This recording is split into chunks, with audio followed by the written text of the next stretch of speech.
This defense, though, first, Laura. The Longhorns won the toss and deferred. Clemson will be on offense first.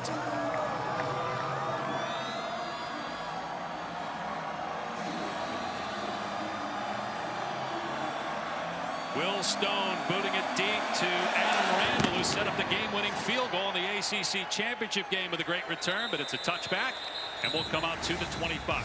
So Cade Klubnik grew up 10 minutes from here. He was a star at Westlake High School, winning 3 state titles, but a Clemson fan growing up, now in his second year as the Tigers starter. He is so improved, being decisive and making good quality decisions in year 2 as a starting quarterback. And his athleticism will be on display. A playmaker, getting outside the pocket, extending the play, and tucking it and running it with the football.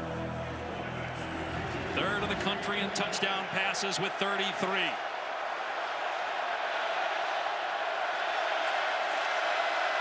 He will throw it on first down, dumping it off out of the backfield to Maffa, and run out of play by Anthony Hill Jr. Great speed by the Texas linebackers. Anthony Hill Jr. so versatile, lines up all over, sideline to sideline, man-to-man coverage with Maffa out of the backfield on first down.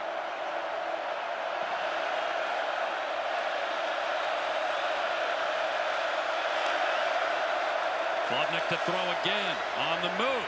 Downfield pass is caught for a first down out to the 40 by true freshman T.J. Moore. Was a really nice job by the true freshman T.J. Moore, sitting down in the soft spot in this zone. Heavy zone coverage from Texas. Smart. You find that soft spot, sit down.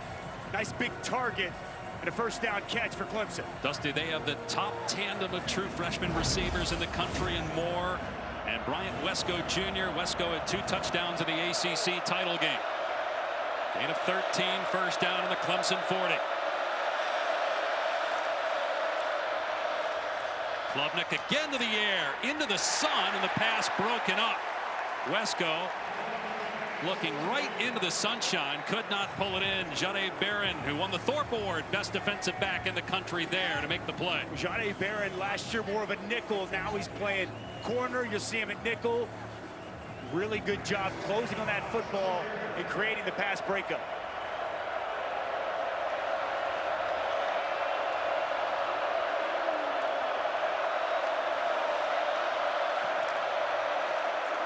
Pressure up the middle. Klubnik delivers to Williams. Spun down short of the line to gain by about 2 yards at the 48. Williams' 72nd catch leads the team. Well, they bring pressure here. Anthony Hill Jr. is going to come on a pressure. Excellent identification. Quick slant inside to Antonio Williams, the go-to target on this Clemson offense. Williams, probably the most improved player at wide receiver on this team. Second in the ACC in touchdowns. And really the safety blanket for Cade Klubnik. Quarterback run, a part of this, and 3rd and short. Call his own number. Klubnik in trouble, a very good athlete though, taking off. Close to the first down as he's shoved out of bounds by Sorrell, and he does have it. Cade Klubnik, 7 rushing touchdowns this season. Well, Trey Moore is going to work inside on his rush, and he doesn't get home to Cade Klubnik. You see the elusiveness and the athleticism of Cade Klubnik. Really good rush inside initially, but as soon as Cade Klubnik evades that initial defender, open space out in front, a nice pickup on 3rd down.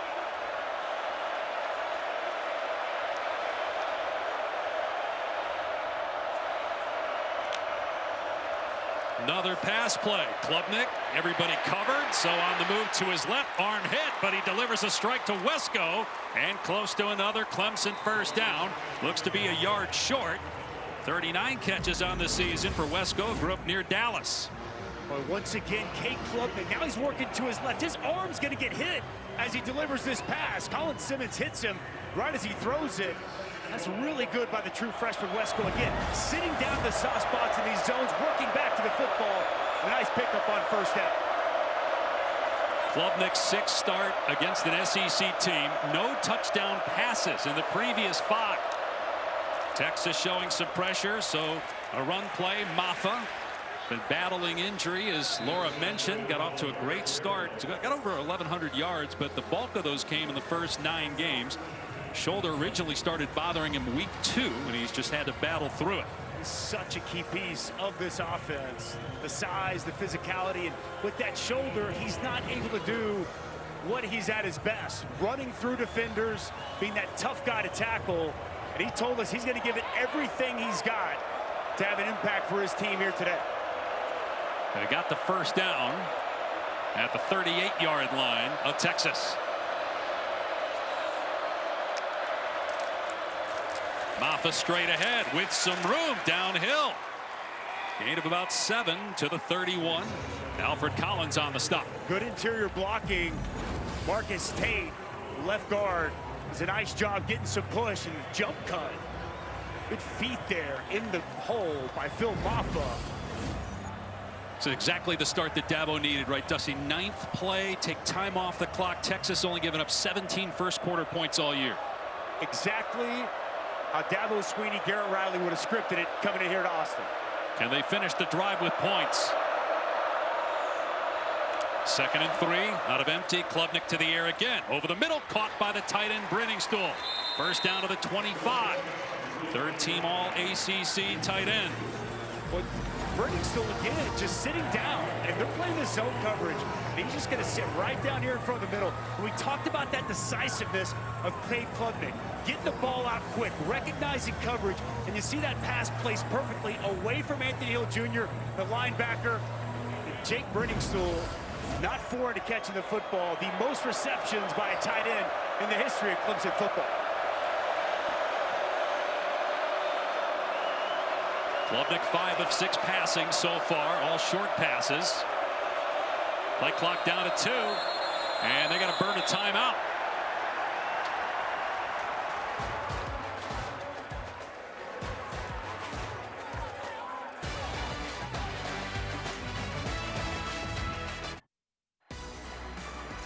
The College Football Playoff First Round is presented by Allstate. You're in good hands. And in part by AT&T. Connecting changes everything.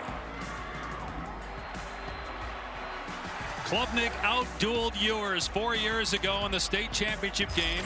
Westlake beat South Lake Carroll 52-34. And actually in that game, 2 interceptions for Michael Taft, who's currently a teammate of Ewers at Texas. Fresh set of downs for Clemson. And Texas timed it perfectly. Gilbo beating the snap at the right moment, and a loss of 1 on the play for Klubnik. Well, you nailed it. Times this blitz off the edge. Perfect. And they're trying to run quarterback counter. Watch him just creep up. He's going to come off the edge. They're going to try to go backside. They want to run this quarterback counter right into the blitz. Gilbo just too quick. Lineman not able to get out in front. And a very impactful tackle for loss on first down.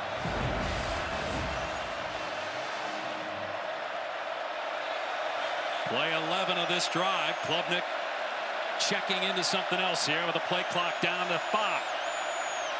Already had to burn a timeout with a play clock winding down. Klubnik looking to run. And down to about the 21. Knocked down by LaFau. It brings up third down. So important here on this third down. This is kind of exactly what defensive coordinator Pete Kwiatkowski said. You know, we'll give up the short throws. We just got to be really good in the red zone. Can they be a bend but don't break defense? Very important third down right here. Antonio Williams, the go-to target outside. Wonder if we try to see them put something together to get him open as he motions across the field.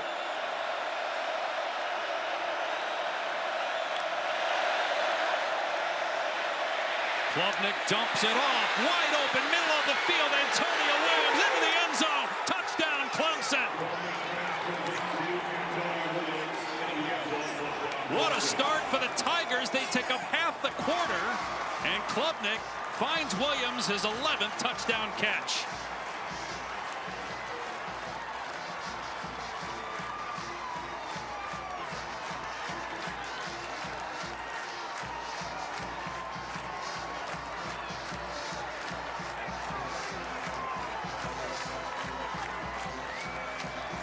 The confidence and poise of Cade Klubnik there on full display in that opening drive. Boozer makes it 7-0. Well, let's take a look at this. They knew they were getting man-to-man coverage. They knew when they motioned across, they were going to get the man-to-man. Jake Brenningstool is going to work his route up. As he works up, it's going to force this defender to go around. It's going to leave a wide-open Antonio Williams working across the middle of the field. Clemson needed a fast start and a quick touchdown. Tigers up early in Austin.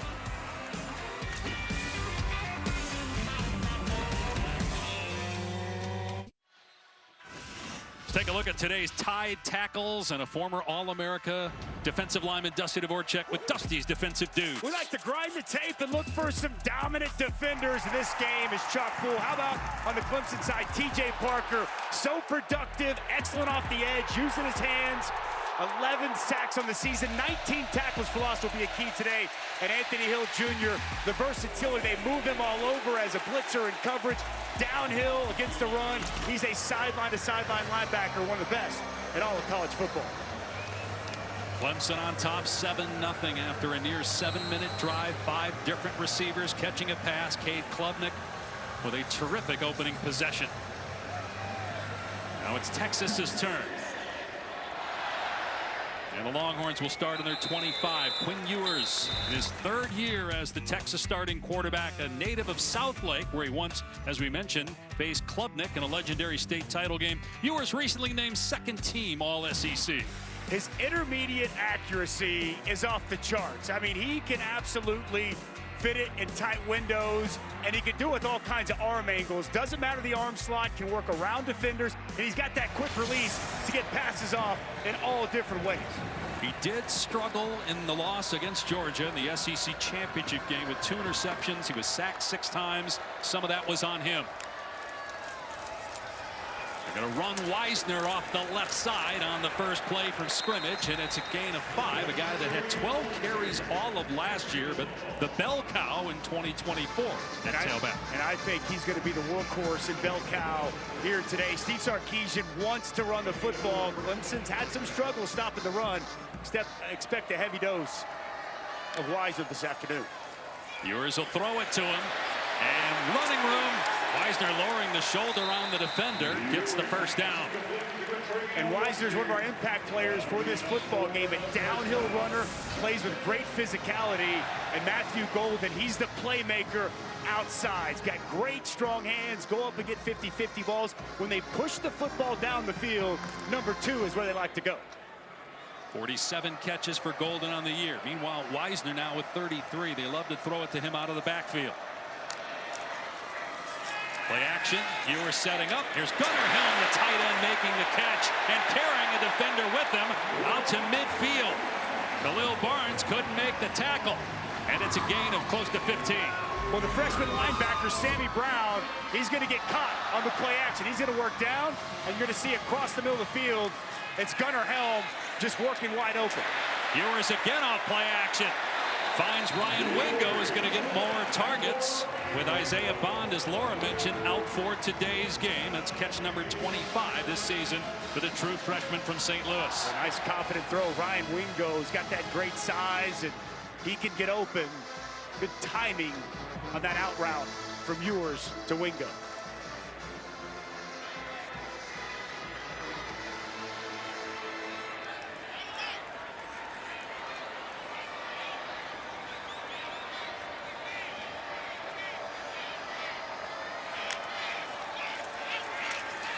Ewers from the pocket in trouble and sack back near midfield. Trey Williams with the takedown and a huge loss. Well, this is more about the coverage. But we're going to watch right here. Trey Williams just powerful, working on DJ Campbell. He's going to walk him right back to Quinn Ewers, but nothing open down the field as Williams engulfs Quinn Ewers for a big sack. A loss of 10 on the play. First sack of the year for Williams. And Ewers in trouble again. Dumps it off to Wingo out in space. Beats his man downfield and then gets clocked at the 39-yard line by Terrell. He gets back to the original line of scrimmage, so 3rd and 10. Important 3rd down here for Texas and Quinn Ewers. I'd expect here defensively from Wes Goodwin, he likes to dial up pressure, likes to be aggressive. See if he brings some added rushers to try to get the ball out of Quinn Ewers' hand. Texas keeping it on the ground. And a ton of room for Wisner down the sideline. First down, Texas.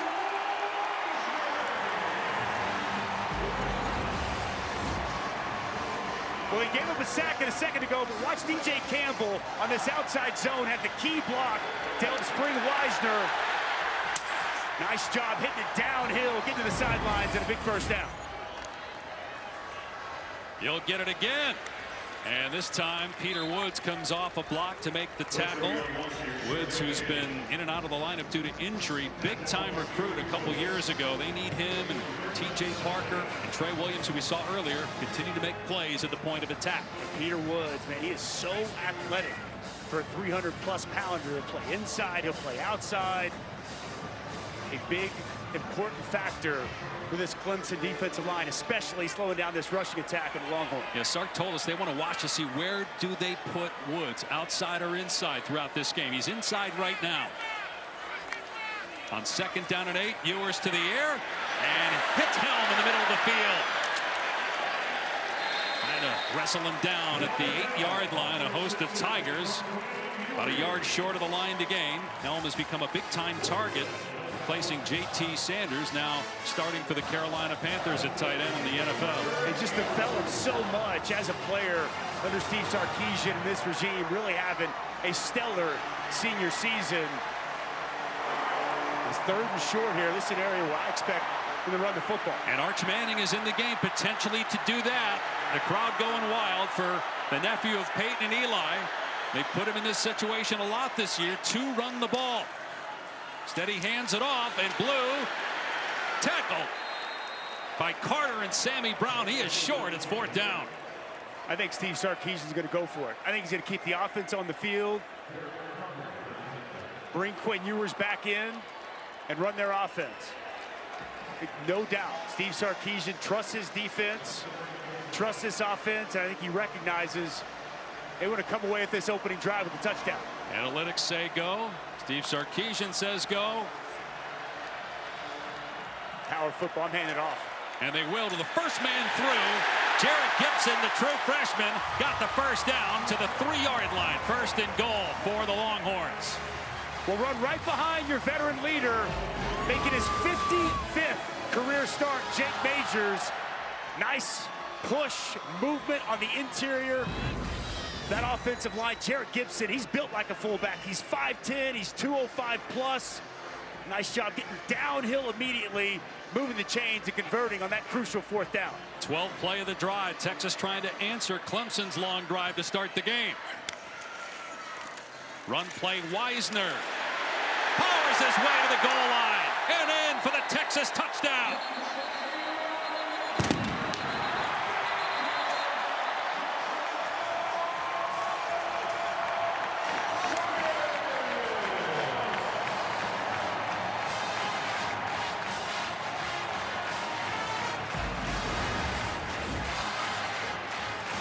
They've had red zone issues, and Steve Sarkisian told us one of the fixes, get back to running the football. Been one of the best offensive lines in the country throughout the course of the season.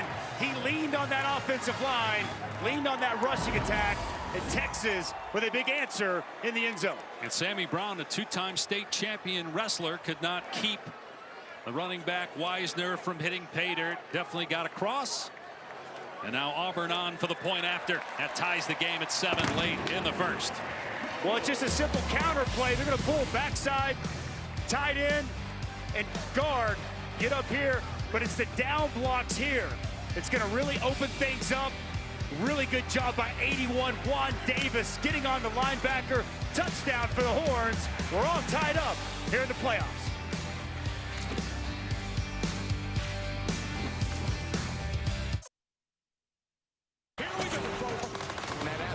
Is going to be incredible. The college football playoff 1st round concludes tonight. The finale of our 4 first-round college football playoff games on campus ever.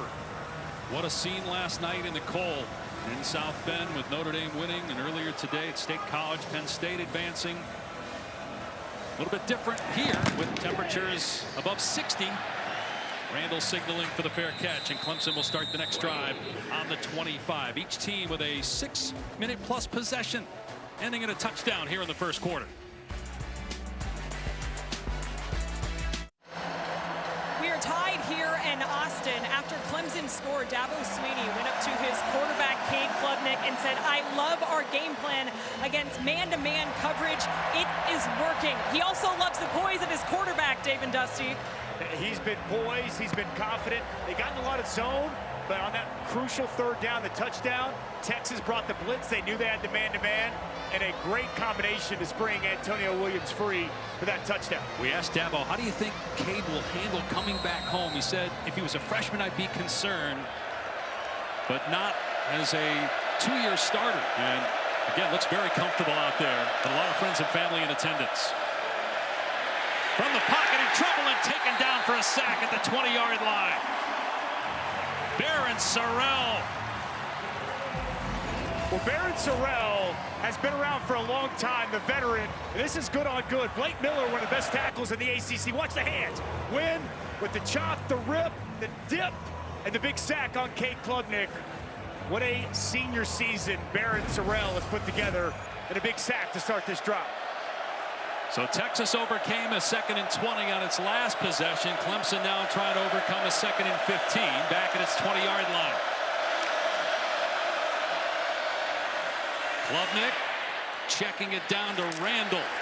And he is stood up by LaFau. Going to be 3rd and long. Let's check it with Laura. Well, Dave, you just heard Taylor mention the poise of Cade Klubnik, and Michael Tapp, the Texas safety who grew up playing with Cade and when they were children, he said Cade Klubnik is the toughest player, the most competitive player I have ever known in my life. Said in the day and age where guys try to protect themselves, he's putting his body on the line every single play, and he hates losing more than anything in the world. And Laura, so does Tapp, and what a job he's done going from walk-on to second-team All-America.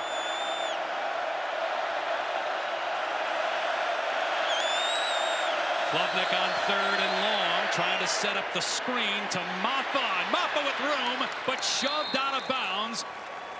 Just short of the line to gain. Anthony Hill Jr. on the tackle. It's 4th and 1. Does Clemson dare go for it? The offense is still on the field. Boy, I expect Dabo Swinney to punt the football, maybe a hard count. Looks like he's keeping the offense on the field, boy. Backed up on your own 34-yard line. Hey, I guess Dabo Swinney saying he came to win. I don't know, though. You don't need it. It's so early in the game. I don't think they have to snap the football. They can wait and see what kind of look they get as well, Dave.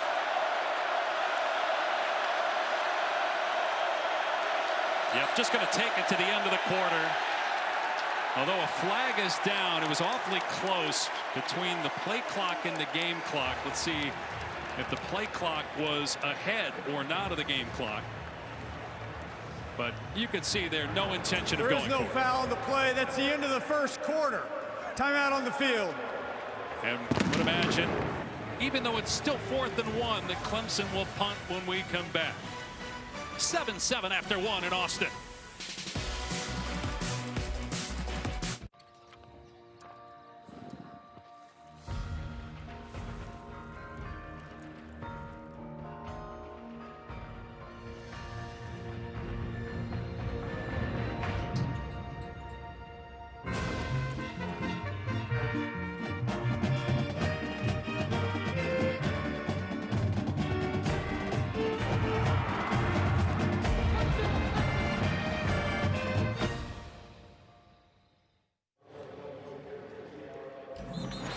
You're watching the CFP first round presented by Allstate here with Clemson head coach Dabo Swinney. Critical 4th and 1. What goes into the decision? Field position, you know, they just went down the field on us right there. We got to make some adjustments, so we'll see what we do here. Thank you, Coach. Okay. Dave?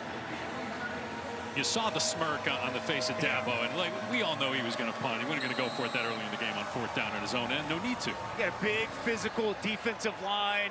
Last thing you want to do is sway this momentum on the road and give Texas a short field. The right move here to punt the football. Aiden Swanson to boot it away. Silas Bolden is deep. And short catch. And the fair catch made on the dive. Dave, I want to go back to that third down. They set the screen up perfectly to Phil Maffa. Watch the effort of Anthony Hill Jr. as he's going to come out of the stack and chase this down. Just an incredible job by him, giving maximum effort. Starts to come inside and then works all the way back, chases that down and gets just enough of Maffa to get him short of first down yardage. That's what it takes to win in the playoffs, giving that extra added effort to do whatever you can to make a play and get your defense off the field. But only a 31-yard punt. Sweeney was hoping for more, trying to flip the field, and so Texas takes over at its 35. Great start for Ewers on that first drive, 5 for 5. Wisner had success running it. He had the touchdown, trying to find a hole. It's not there. Stood up by Woods after a 1-yard gain.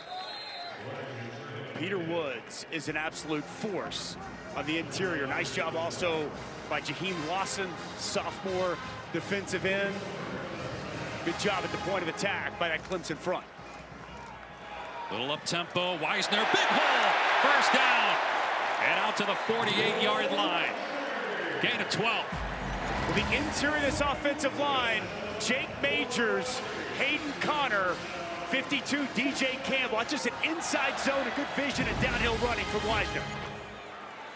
Third straight carry. Wisner got popped by Barnes, but was able to bounce off of him down to the 45. Let's check in with Laura. Well, Dave, as you guys know, we were told that Quinn Ewers would not be wearing his Taco Athletic X brace on the right ankle, but if we look closely, which we'll show you, he is wearing it. He was not wearing it in warm-ups, but then put it on when he came out to play. I would imagine something happened in warm-ups. He obviously is feeling well enough to be out there, but a reminder that this brace has redefined ankle recovery, allows players to play a lot quicker than they would be able to normally with an injury. On the end-around pitch, Wingo breaking tackles and getting the first down. Inside the 40-yard line, a gain of 7. Well, this is very well done on the perimeter initially. And it's just poor tackling. Watch the strong running of Ryan Wingo. Runs through the arm tackle of Avion Terrell, the best corner for this Clemson team. The defense was in position, played it right. A good strong running from Wingo and a first down. But back to Laura's report, that ankle injury for Ewers has been an issue the last few weeks. Ewers missed a couple games with an oblique issue early in the year. Manning started those games. Ewers missed some time last year and the year before due to injury.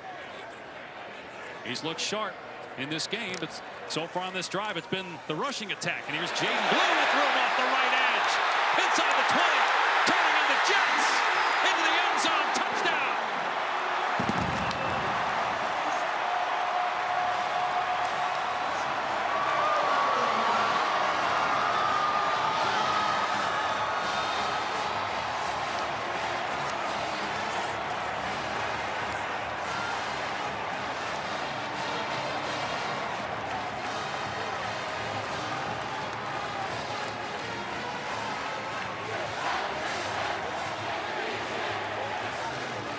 Jaden Blue, who's had some fumble issues this year. He's lost 4 fumbles, held on to the ball and showed off that great speed. The junior from Houston takes it to the house. Quick drive.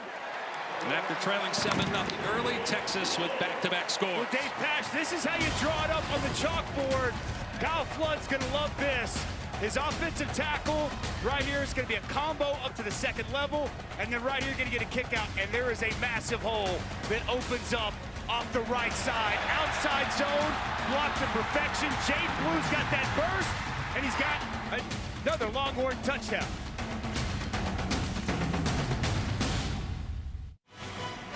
The final game of this thrilling CFP first round action presented by Allstate, coming up 8 Eastern, ESPN and ABC. Tennessee and Ohio State from the shoe. Who do you like? It's going to be rocking tonight in the shoe. I think it's going to be a fantastic matchup. Interested in Ohio State's offensive line against that Tennessee D-line. I think the Buckeyes pull off a close one tonight in Columbus. Winner of that game goes to Pasadena to play Oregon. Winner of this game moves on to Atlanta to face Arizona State. And the winner of those games would meet in Arlington in the semifinal. Here's Adam Randall with a big return to set up the field goal to win the game in the ACC championship, but he's knocked down short of the 20 here. We thought coming into today, the Texans were going to lean on that offensive line, lean on this rushing attack, and that's exactly what they've done. It's Wisner on the perimeter, the touchdown run by Wisner, just power football, working his way in. And how about the burst and the speed on the edge by Jaden Blue as he takes it to the house. 10 of the last 11 plays have been runs. Steve Sarkisian leaning on this rushing attack for his offense. Meanwhile, the opposite is true for Clemson, 2-1 in terms of pass to run plays so far. Cade Klubnik has looked good. 92 rushing yards to 10 in favor of Texas, but again, not many attempts, although they're going to run it here in a huge lane off the left side, and breaking free is Adam Randall. So Randall, a wide receiver, lined up in the backfield.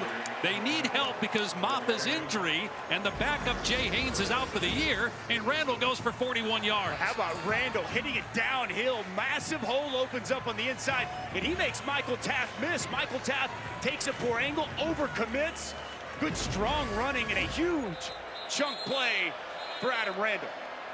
Made that crucial kick return in the ACC championship game, and what a great way to start this drive here for Clemson. They ruled that he was down at the 40, and now Randall lined up in the slot as a wide receiver. And credit Clemson's coaching staff. Garrett Riley, knowing Phil Maffa, not 100%. They've only got young running backs behind him. Adam Randall, seen him lined up in the backfield multiple times. Looks like this could be something that we see quite a bit of throughout the course of this ballgame. Yeah, pre-snap a moment ago, he was lined up in the slot and shifting next to Klubnik from the Texas 40. Randall again spins off of Broughton and gets positive yardage down to the 36 for about 4 yards. It's a nice pickup. Initial defender hits him at the line of scrimmage. You see the spin, the lean and fall forward. He's a big body guy, every bit of 225. Strong, physical. What a wrinkle here from Garrett Riley in this Clemson offense. And you touched on his girth. The backup running backs behind Maffa are 215 or less. The true freshmen are 200 and 210 pounds respectively. So power against power with Randall leaking out of the backfield. And Klubnik in trouble and spun down for a sack by Ethan Burke. Burke, who played with Klubnik at Westlake High School here in Austin, tackles him for an 11-yard loss. Well, they're going to work a game off the side, and Burke's going to come clean late. You'll see this defensive tackle get vertical. You'll see Burke come late on the looper inside. He gets to Klubnik, and he gets him to the ground, setting up 3rd and long for this Clemson offense.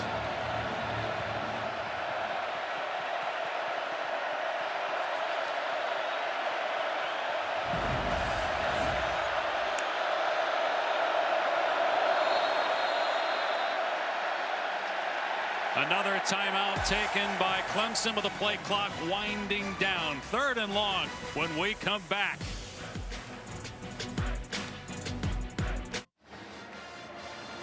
Don't want to miss an upset? Just tell Siri. Show me the college football schedule. All the first-round games of the new 12-team college football playoff are on site. The quarterfinals, basically bowl games. You got the Verbo Fiesta Bowl. Boise State will take on Penn State. We know that matchup now. Chick-fil-A Peach Bowl. Arizona State will play the winner of this game New Year's Day. Rose Bowl presented by Prudential. Oregon against Tennessee or Ohio State. And Georgia Notre Dame in the All-State Sugar Bowl. Oh, that's going to be a good one. You like physical football? Get ready for Georgia Notre Dame. That's going to be great defense and great physicality in that matchup. 3rd and 14 on the last possession. Now it's 3rd and 16. Can they get about 8 to 9 yards here and give their kicker Nolan Hooser, a true freshman, a chance? Won the ACC title on a 56-yard field goal at the buzzer. Colin Simmons, great edge rusher up top. The true freshman, the best pass rusher on this Texas front. 4-man rush. Klubnik passes in traffic, incomplete. Trying to hit Wesco, and Barron was there to break it up. Well, Shade Barron is just so good. So good. There's a reason he won the Thorpe Award this season. Watch him in coverage here work.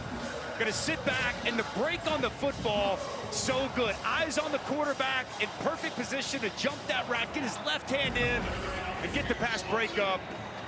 play at nickel, play at corner. He's good man, he's good zone. Smart, savvy veteran who wanted to leave a legacy here in Austin, and he's done that this season. This was his team growing up here in Austin. They need a good kick. It's not great. The last punt by Swanson only went 31 yards, and that helped Texas get good field position, which they turned into points. That was a 34-yarder, so only 3 yards better. There is a flag down on the far side in front of the Texas bench.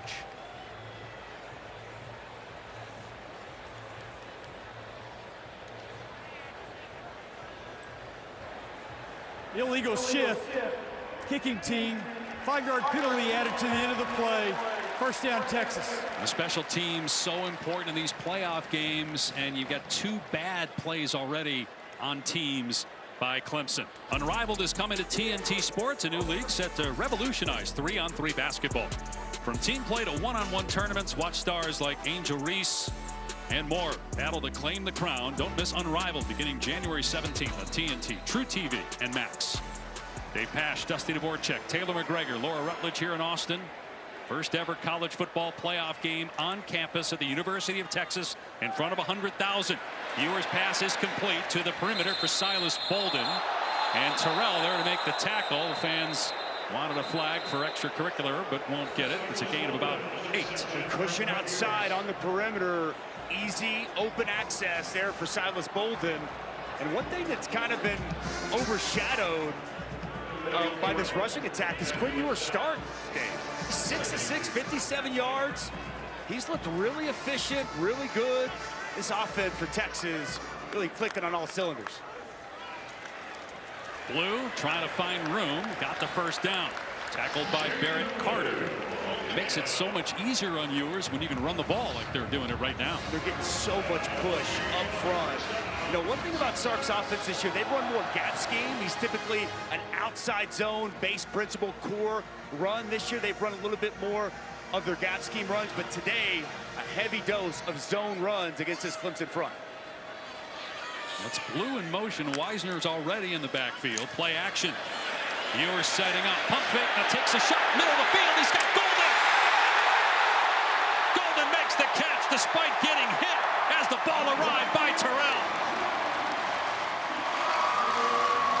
That's a gain of 43. Well, the safety's going to come up just one-on-one outside. Middle of the field's open. I like the strong hands and competitive catch and concentration for Matthew Golden. He is so good down the field. And the coaches told us his hands are incredible. Big-time splash play, moving the chains. Back to the rushing attack. Wisner. And they're getting good yardage running the ball on first down. Back to Golden, one of the best big play receivers in all of college football. And he's got 8 touchdowns on the season, which led the team second in the SEC. At 162 yards in defeat in the SEC title game. Now this is the area of the field where Texas has struggled this year, on the cusp of the red zone or in the red zone.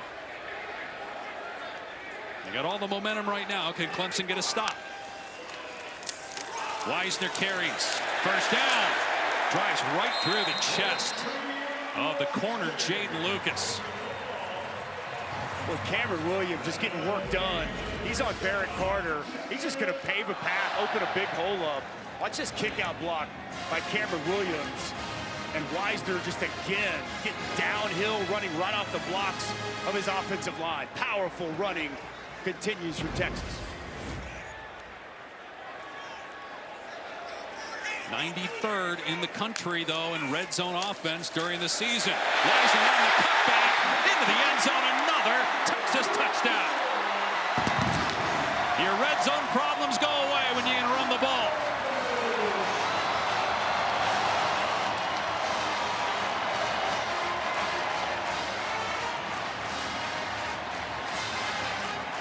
I mean, wow.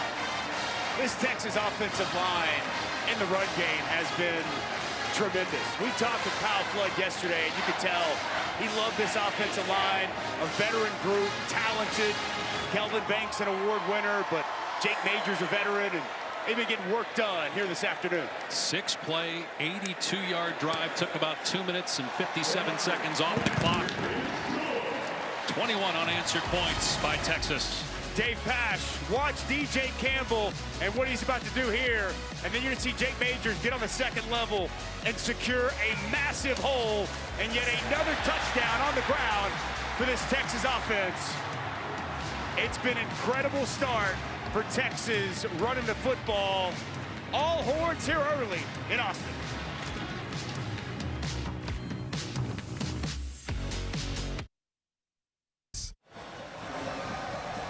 Nothing like a run game to help a quarterback who had been struggling with turnovers. He's only had to throw it 7 times, completed all 7. A lot of high percentage throws with the exception of that one deep ball. 122 rushing yards already for the Longhorns. And a dominant start to this first half, and Wes Goodwin going to have to make some adjustments defensively and find a way to stop the bleeding against the run.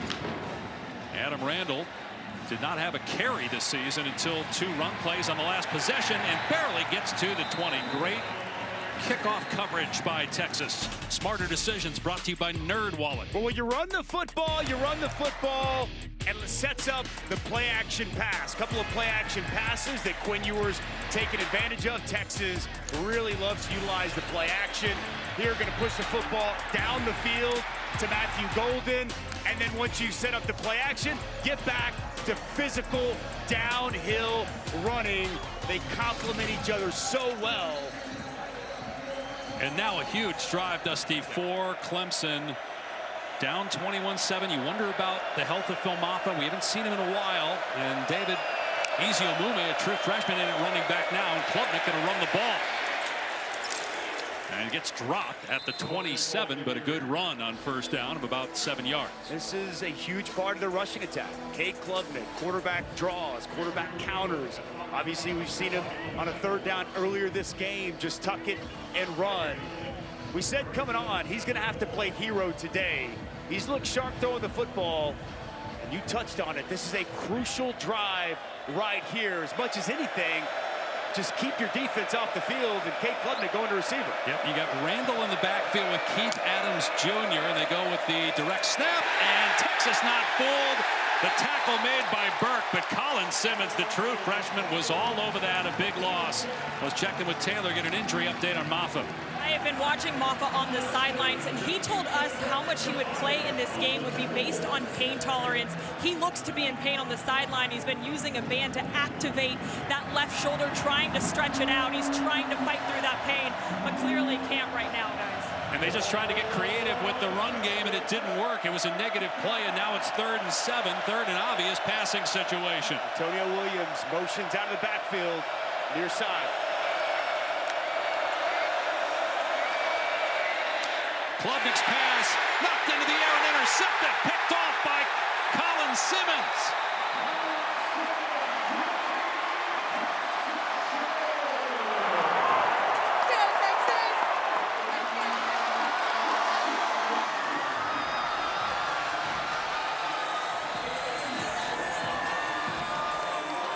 Well, it's the freshman Colin Simmons, back-to-back plays, the TFL on 2nd down, the interception on 3rd, but it's the veteran, Barron Sorrell, that's going to make this play. He's going to work inside, and as he's going to shut his rush down, he works inside, shuts his rush down, gets his hand up right there in the pass lane, ball's up in the air, and Colin Simmons says, "Give me that," as he goes up, brings in the interception, and sets up the short field for his offense. Just the 6th interception thrown by Klubnik. Dabo trying to keep his junior quarterback confident, but on quick change. Dangerous time for Clemson right now. Texas going back to the run game. Jaden Blue flanked by defenders with cuts in the hole. Gets about 8 yards down to the 19. You see the shiftiness from Jaden Blue. And a great compliment, Wisner and Blue. More explosive bursts, make you miss from Blue, and more downhill physical running from Wisner. Blue again. And brought down short of the line to gain, bringing up 3rd down. And Jonathan Brooks last year as the featured tailback, and C.J. Baxter was going to be the starter this year. He got hurt. Christian Clark also injured, so Wisner barely touched the ball last year, became the #1 guy when Jaden Blue started out that way as the season began. started to fumble the ball, but both getting a lot of work here in this game. Jared Gibson checks in the game. Last time we saw him, they handed it off to him in that fullback position in short yardage. And he did pick up the first down when they did that. They give it to him again, and this time he's met by Woodaz. A huge play by Clemson defensively, and now it's 4th down. I think if you're Sark, boy, you put points on the board, you move this to a 3-score game, but he's keeping the offense on the field. The way they've run the ball, though, it's not really surprising, right? No doubt. They have had their way up front on the line of scrimmage, but you want to come away with points off a turnover, but Sark quickly decides he's going for it here in this spot. Same formation with Gibson as the fullback. But it's a pitch to Blue, trying to find the lane, and he's dragged down and did not get it. A turnover on down. Sammy Brown, the true freshman, makes the play for Clemson. Wow, it's a huge stop for this Clemson defense. Had to have it. And a true freshman for Texas made a couple of plays, and this time it's the talented true freshman linebacker from Clemson, Sammy Brown, scraping downhill, making that play, and denying Jaden Blue the first down. We'll see if that decision comes back to haunt Texas. As you mentioned, you kick it there, you make it a 3-possession game, but understandably, the way they've been leaning on that Clemson front, Texas tried to run the ball on the perimeter, but Clemson's got very good speed at the linebacker position. Klubnik throwing on first down. TJ Moore on the catch, and he gets walloped by Jelani McDonald after a short gain. The one thing watching this Texas defense, they leverage the football and tackle so well, Dave. Best tackling team I watched all throughout the course of the season. They do a lot of things right, but tackling might be at the very top of the list for me. Number 2 in points allowed. Texas just 12 points per game. Only Ohio State better, 10 points per game. They play tonight against Tennessee and Columbus. Klubnik on the move and throws to Williams on the sideline. Did he get a foot down? Looked like he did live. The officials having a conversation. It would be a first down. No, incomplete pass. Boy, it's so close on the sidelines near us. Williams tried to keep that foot in. Looked like when he had possession of the ball, his feet were off the ground. Feet off the ground. He stretched and gave it everything he had. Foot just off the ground as he caught the football. So they're going to look at this further. Let's bring in Matt Austin, our rules expert. Did you see what we did? Incomplete pass. That's what the officials called on the field. I did. This is extremely close. I mean, it's within a fraction of a second on whether that foot was still touching. And the other key is did he, when he caught the ball, did it stick in his hands, or was there any kind of bobble at all? Did it slide through? Anything like that is not going to be a catch. But this one's close. I would not be surprised if they overturned it. Isn't this a situation, though, Matt, where because the call on the field is an incomplete pass, do we have indisputable video and evidence to overturn this? I mean, it still seems like there's some doubt, Matt.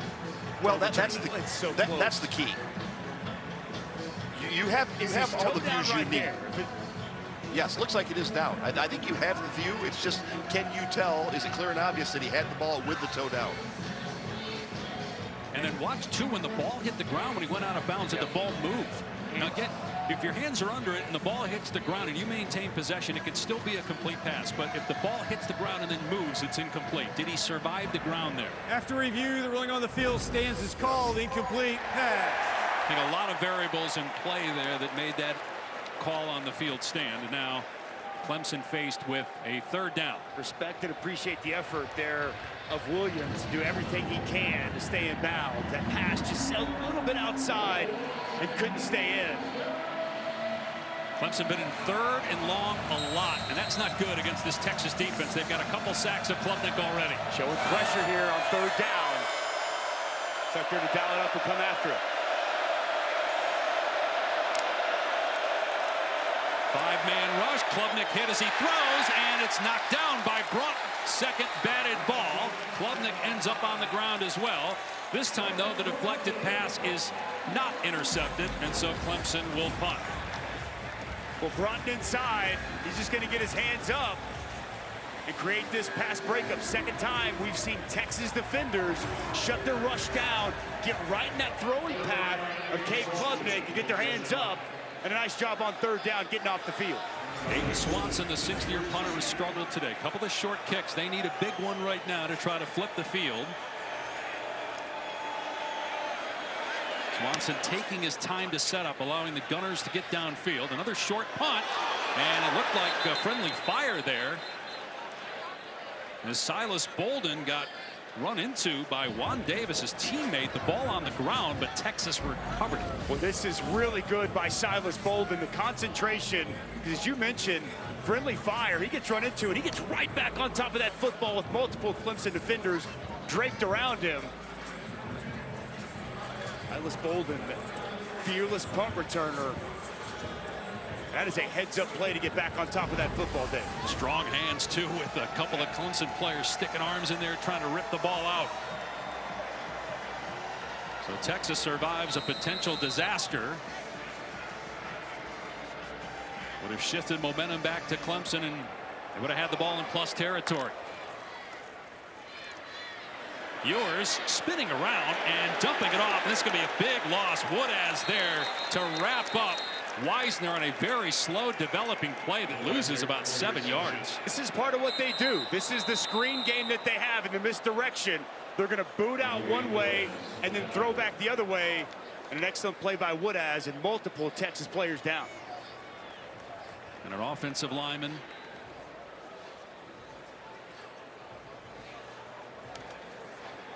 Just trying to make sure on the other number before we say, yep, it is Wisner, the running back. And you see him on his feet. Just try to make sure of the number of the other player down before we announce that. 56, Cameron Williams, the right tackle, Dave.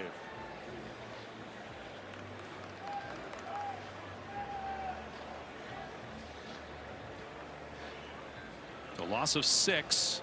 When you take a look at what happened here between the two Texas players who went down. Again, this misdirection, they're going to boot opposite and then throw back with Lyman out in front. Woodaz reads it well, and you see Cameron Williams just gets fallen on. Right leg kind of got pinned there as Wisner went to the ground. You also saw Cameron Williams go and try to pull his running back, which you can't do.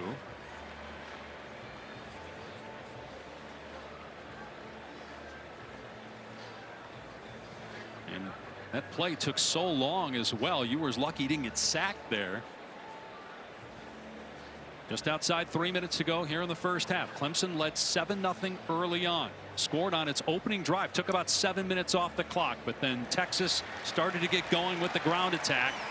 21 straight points by the Longhorns. They've rushed for over 120 yards in this game as Williams has helped up.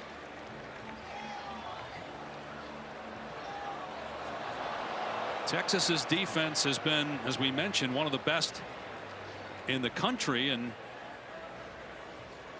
most of the games they've been in, they've dominated the opponents. There have only been 2 games decided by 1 score, the SEC title game and a 3-point win at Vanderbilt. Well, Cade Klubnik started out on fire, 8 of 9 and a touchdown, and since then this Texas defense, that's one of the absolute best in college football, has really settled in, stymieing Cade Klubnik. 1 of 5 since that start. The interception, the negative plays created, and they are showing in this first half why many regard them as one of the absolute best doing it, as we continue to see Cameron Williams work his way off the football field.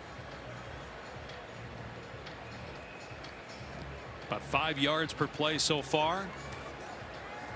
29 takeaways now in the year, including the interception off the deflected pass that leads the nation. He got 8 straight games with 2 or more takeaways. An incredible streak by this defense. And now Trevor Gooseby comes in at tackle. Kelvin Banks Jr. missed the SEC title game. Gooseby started for him and held up against Georgia. Banks is healthy and back in the lineup, but Gooseby in for the injured Williams here now at right tackle. Ewers on 2nd and 16. Throws, and it's deflected and picked off.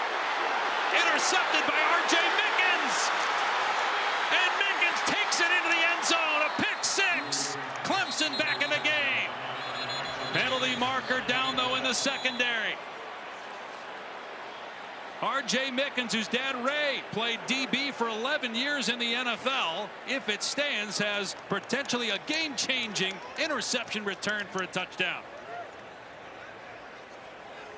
The interception's going to stand, Dave, but I think they're going to wipe off the touchdown. After the interception, personal foul, illegal blindside block, intercepting team number 8, 15-yard penalty, first down Clemson. So that's Trey Williams called for the penalty. It will be Clemson ball.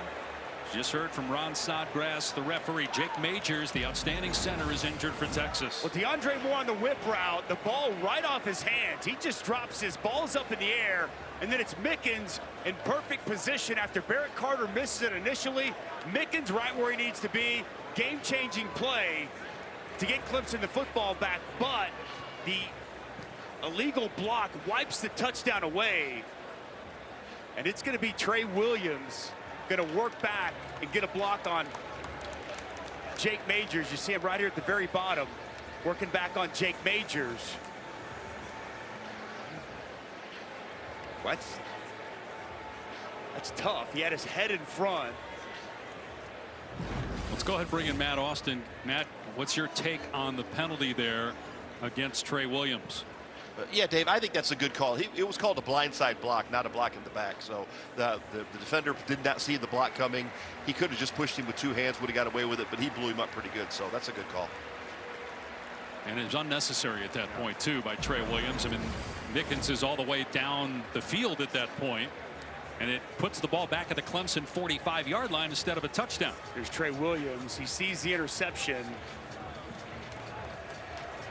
The illegal blindside block they call on Trey Williams. First incomplete pass for Quinn Ewers today. And it's an interception, his 10th of the season. He had a tip ball that was picked off in the SEC championship game. Wasn't great throw in that game, but we've seen that this year from some of the Texas receivers, not able to secure passes. And that almost was picked off initially by Carter, but then secured by his teammate R.J. Mickens. Defense stepping up. They got the fourth down stop. The offense wasn't able to do anything with it. Now they're able to generate that takeaway. Important now as we get close to 2 minutes left. Clemson takes advantage of this turnover and comes away with some points.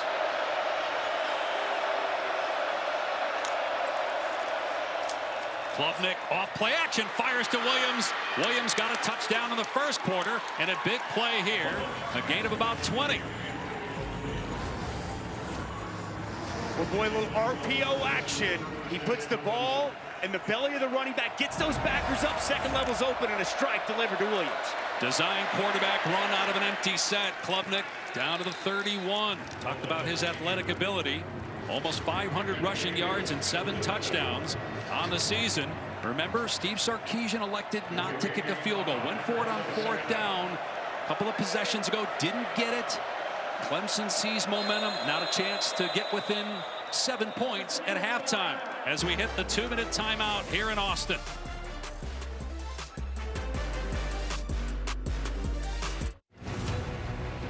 True Power begins with Control. From the epic universe of Dune comes a new HBO original series set 10,000 years before the birth of Paul Atreides. Don't miss the finale of Dune Prophecy, streaming tomorrow 9 Eastern on Max. Dave Pasch, Dusty Dvorak, Laura Rutledge, Taylor McGregor. You look at what Clemson has done the last 4 drives after that opening drive touchdown. They got something going here, though, after the Mickens interception. On 2nd and 5, play action. Klubnik on the move to his left, finds Wesco. First down inside the 20. And out of bounds at the 19 for a 12-yard pickup. I love the timing of this. Watch the route running by Brian Wesco outside. Shuts it down. Little comeback, works back, and that ball is on him before Muhammad can react and get in front. Really good job by the true freshman working open on the perimeter.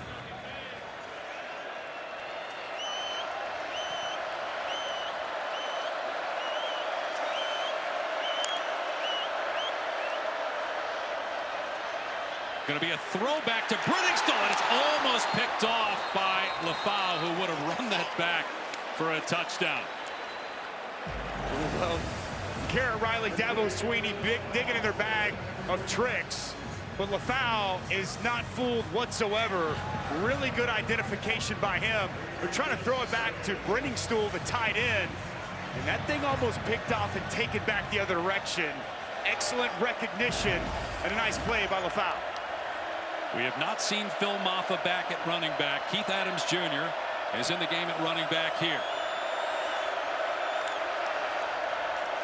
And another design quarterback run. Klubnik gang tackled, but able to pick up about 5 yards on the play. Start to wonder if Texas starts to use some timeouts here, Dave. And they will do that, try to preserve some time for the offense. Meanwhile, let's go back to the studio, check in with Kevin Negandhi. Dave, Mercedes-Benz halftime report minutes away. Booger McFarland, Kevin Negandhi. Your highlights of Penn State's defense standing out in Happy Valley as they get a playoff win. We'll get you ready for Ohio State, Tennessee, and Columbus. Texas's offense was rolling before that INT. No doubt, a really good job by this Texas offensive line. When they win, they run the football. They're doing a good job today, but imperative that Clemson scores here. They got some momentum. They got to keep it going into halftime. All right, highlights coming your way. Back to you, Dave and Dusty. So far for the home team, it's been rather easy in this first round with last night Notre Dame handling Indiana. That was a 10-point game, really wasn't that close. And then Penn State winning handily over SMU. Clemson up big so far, but chance for Texas, rather, Clemson a chance to get back in the game. Winner plays Arizona State January 1st in the Peach Bowl. You know, Kenny Dillingham and his players at home watching this one very closely. I'm getting Cade Klubnik outside the pocket. He's been really accurate. We've seen Texas start to get some pressure. Trusting Cade on the move with a run-pass option.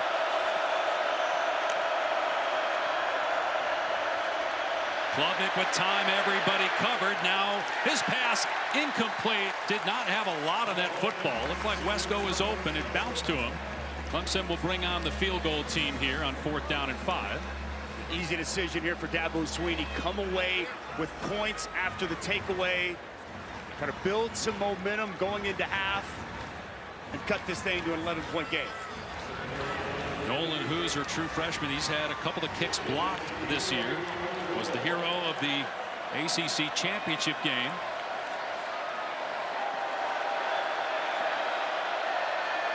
.32-yard attempt. And it's good. So 21-10. Texas over Clemson with 1:33 to go. The Longhorns will get the football with 2 timeouts to work with. Going to be interesting when Texas gets the ball back, because on that last possession of back-to-back plays, 2 starting offensive linemen and their starting running back both went down. So we'll see if they're available, and if not, how Coach Sark handles the play calling. 100%, and that's what we don't know yet. Jake Majors, especially the center, so good. Hayden Connor, the left guard, he is the backup center, so we'll just see. It might be a shuffling of offensive line. If that's the case, maybe you just hand it off, try to lead on Jaden Blue, see if you're able to get a chunk run. But just fascinated to see exactly who trots out there for the starting this offensive line here to close out the half. Year 4 for Sark, done a great job turning this program around. Just 5 wins his first year, but last year won 12. Penalty flag down as that kick goes out of play. And let's check in with Laura. All right, we are keeping an eye on these Texas injuries down here, and we're about to see exactly who goes out there. But Quintravian Weisner has been on the bike down here, trying to keep what looks like his right leg at least moving as much as possible, but he's been in a lot of pain. Jake Majors, the center who is so crucial to this team, he's in the locker room right now, so you will not see him out on the field. And then Cameron Williams came out of the medical tent, and the athletic trainer took his helmet. So we'll continue to monitor his status as well and get updates as we can leading into the second half. Cameron Williams back out there, right tackle. Hayden Connor moves from left guard to center, and Cole Hudson in at left guard right now for this final drive of the first half. Ewers to throw after the bad kick that went out of bounds. Long pass and almost interception by Terrell.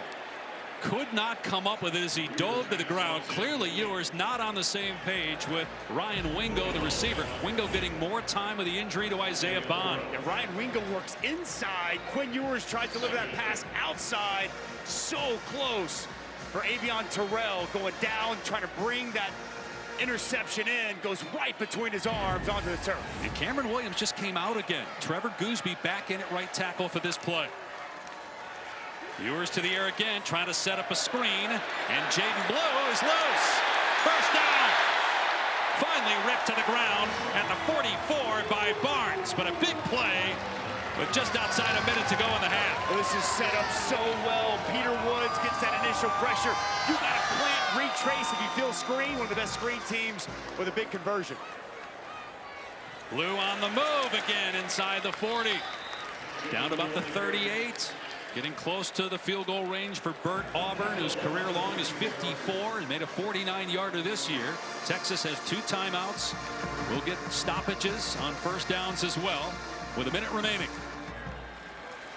Pass play, Ewers. And that is broken up beautifully by Mickens, who had the pick earlier. Helm was the intended target. Now it's 3rd and 3 with a clock stop, 53 seconds left. We're really good by R.J. Mickens. He reads this. Watch the ground that he closes as he comes in and is able to get the pass breakup. Outstanding job as he gets that hand in front. Now a big 3rd down. See them keep this on the ground here, Dave. Instead, Ewers to the air with time. Now the pocket breaking down. Ewers taking off. Got the first down. And slides to the 26. Gain of 12 on 3rd and 3. Peter Woods got on the wrong side of the center. That lane opened up. And an excellent pickup by Quinn Ewers. Ankle showing no effects on that first down conversion. Ewers short throw. Inside the 20 is Moore. Short of the line to gain, so Sark will call a timeout. That will leave Texas with 1 and 33 seconds remaining.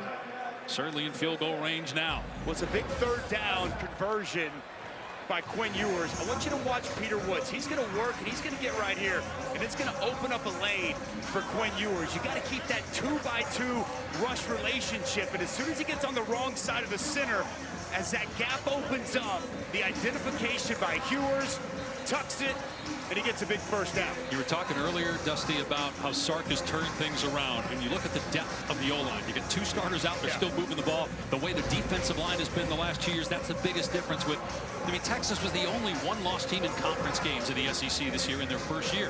Phenomenal. And Kyle Flood just got to be so proud of what they're able to do. And Hayden Connor's played a lot of football, and he's a veteran. And to be able to have him slide over and fill that void of Jake Majors, and there's really no drop-off. It's tremendous. Now, Cole Hudson, he plays a lot of football. He rotates in anyway, and he slides in at left guard. But as you touch on, Dave, the depth that they've created up front, it's been a big difference in why Texas is back to one of the best teams in college football. Ewers to throw again, firing into the end zone. Helm! Touchdown, Texas!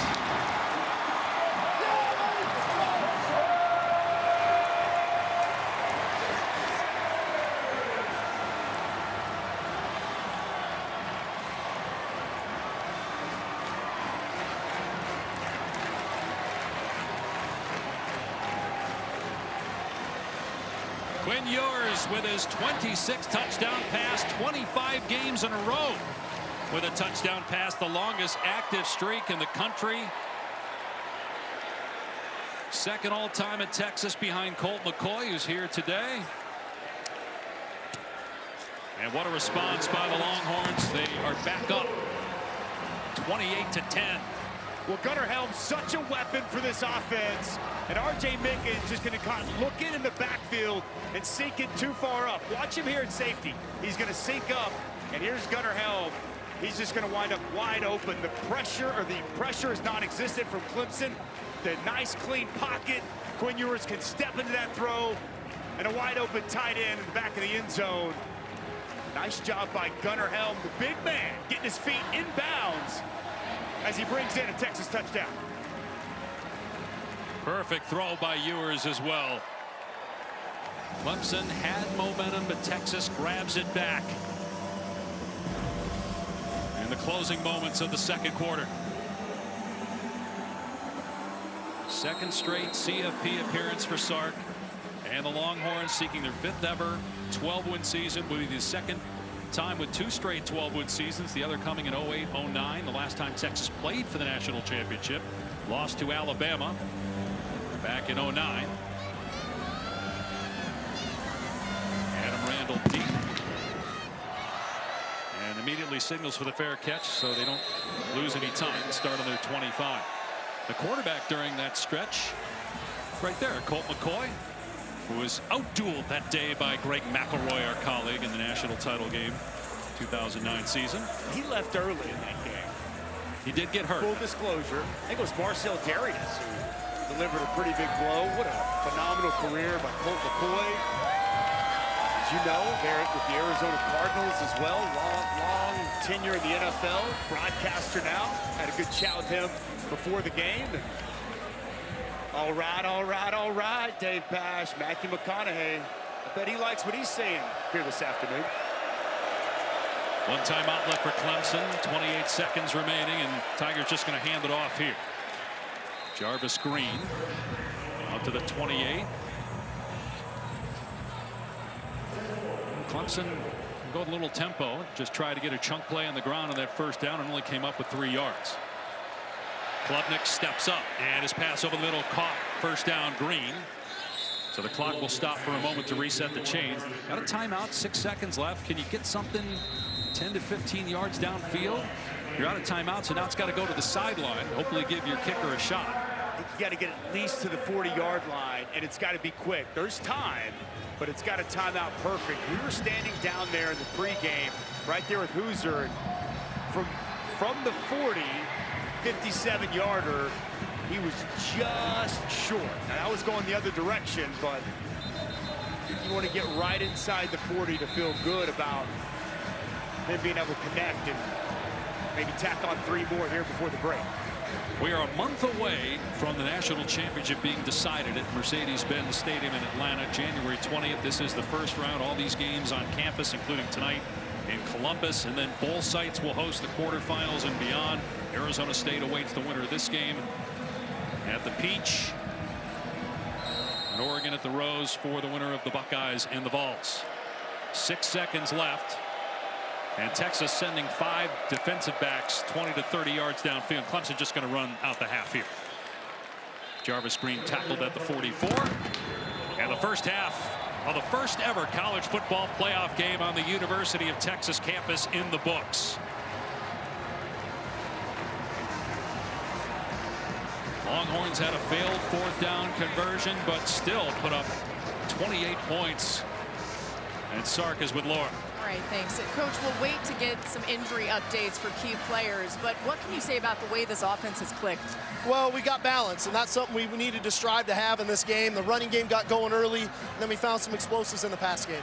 Thanks so much. All right, thanks a lot. Here's Taylor McGregor with Dabo Sweeney. Thank you. Coach, what adjustments have to be made to slow down Texas's offense? We got to get in there and talk about it. I mean, we can't stop them right now, so we got to find a way. Good job getting a couple turnovers, but we're just feast or famine on defense, and that ain't a good thing. Thank you. Dave. Yeah, Clemson on pace to give up 600 yards in this first half. They're down 28-10 to the Longhorns. And on the other side of the break, it's the Mercedes-Benz halftime report with Kevin Agandi and Booger McFarland. All Texas at halftime.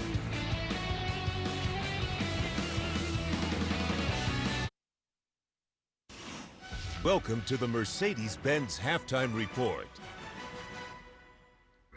After a Clemson field goal in the final 2 minutes, how about Texas responding? A 65-second drive. Quinn Ewers to Gunnar Helm, 25 straight games with a touchdown. That is Ewers, and a passing game for Texas. Booger McFarland, Kevin Nagandi here. Right now, 28-10. And when you look at the numbers, it feels like it's much bigger than that because of the physicality of Texas on the offensive defensive lines. No doubt. And when you look at the way Texas's defensive line has been dominating the game, especially from a standpoint of getting at Klubnik, making him nervous in the passing game, and then on the offensive side of the football, Kev, it's really simple. When Texas runs the football, they average 189 yards rushing per game. When they lose the 2 games to Georgia, they average 30. Today, Kev, 148 yards rushing in the first half. So they are well on their way. And this offensive line, led by the Outland Trophy winner, Kelvin Banks Jr., is doing an outstanding job. They're opening holes, Kev, even you can run through. Yeah, absolutely. Quintravion Weisner, fantastic. The Texas kid, 80 yards in the first half. Jaden Bluebeck, giddy up. And then here is Hewers. He looked really good in the first 2 quarters. No doubt. He was finding guys, Kev, easy throws. Sark did a really good job of dialing up throws that he could make that were real easy to remember. No Isaiah Bond, so they got Gunnar Helm involved. Outstanding job by everyone involved in Burn On. You mentioned the numbers here. Here's a breakdown of the first 13 games, what they did in the first half when it came to rushing, just 65 yards, nearly 150 yards on the ground. By the way, Clemson, on average, gives up 151 rushing yards per game. Exactly, Kev. They're well on their way to giving that up and more today. Big sign. That's good for Texas. The scrambling of Ewers as well. The ankle looks really good. Yeah, good point. Speaking of looking good, Penn State's defense, they do something we've never seen before in the playoff era. We'll show you next. This halftime report is presented by Mercedes-Benz.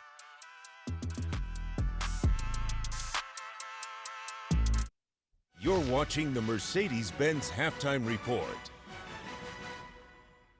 Look, Kevin, back with you. Our early game in Happy Valley, and they were happy with the defense. It was a nightmare for Kevin Jennings and SMU in the first half. Yeah, just too many mistakes by Kevin Jennings. That one right, Kevin Jennings. That one right there, Kev probably should have ran and got the first down. And then he threw 2 pick sixes. He looked like a young man where the moment and the stage was a little bit too big for him. And some of his inadequacies, the off-balance throwing, the inaccurate throwing showed up in this game. And you felt bad for SMU because they've played a lot better throughout the season. First time in the playoff era, a team had 2 pick sixes in a half. Dominic DeLuca and Tony Rojas. DeLuca again right there. SMU had given up 31 points all season off turnovers. They gave up 21 today. And it was a nightmare in the celebration on the other side for Penn State. Third team to win a playoff game without a passing touchdown, 38-10. And for Penn State, they face Boise State New Year's Eve in the Verbo Fiesta Bowl on ESPN. They're already favored by 11. That's the early line, Boog. No doubt, because you're looking at the physicality of Penn State going up against Ashton Genty. If you can stop the run, you can beat Boise State. And you know that's what Penn State majors in, being physical, especially in their front seven. Defense all stood out. Ahead, we'll get you ready for the primetime showdown in Columbus tonight. The 12-team college football playoff kicks off from an iconic campus stadium.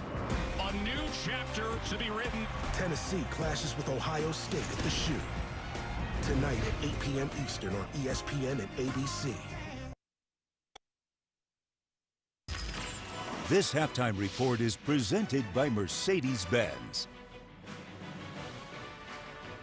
Favorite part of the new playoff, the first round home games. Nightcap tonight, primetime, Ohio State hosting Tennessee on ESPN ABC. The game time temps there in Columbus, below 30. Got the wind gust. This would be one of, if not the coldest game Tennessee's ever played in on record. Holly Rowe on the conditions from Columbus tonight.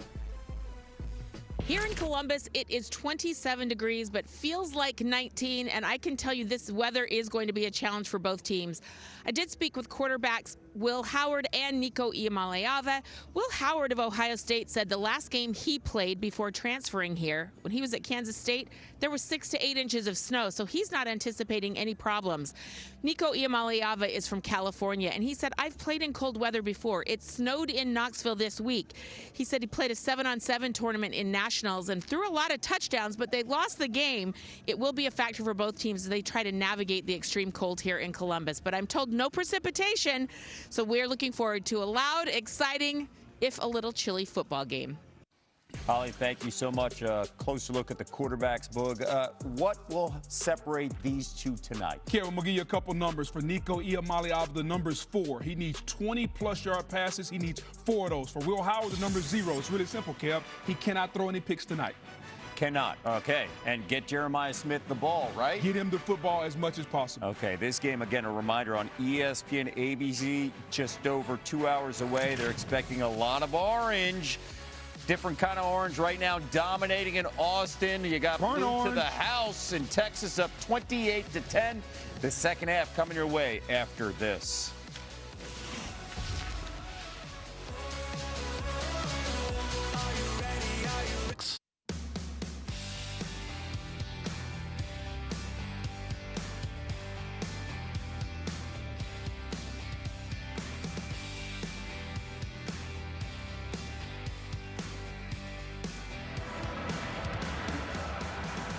You're watching the CFP first round presented by Allstate.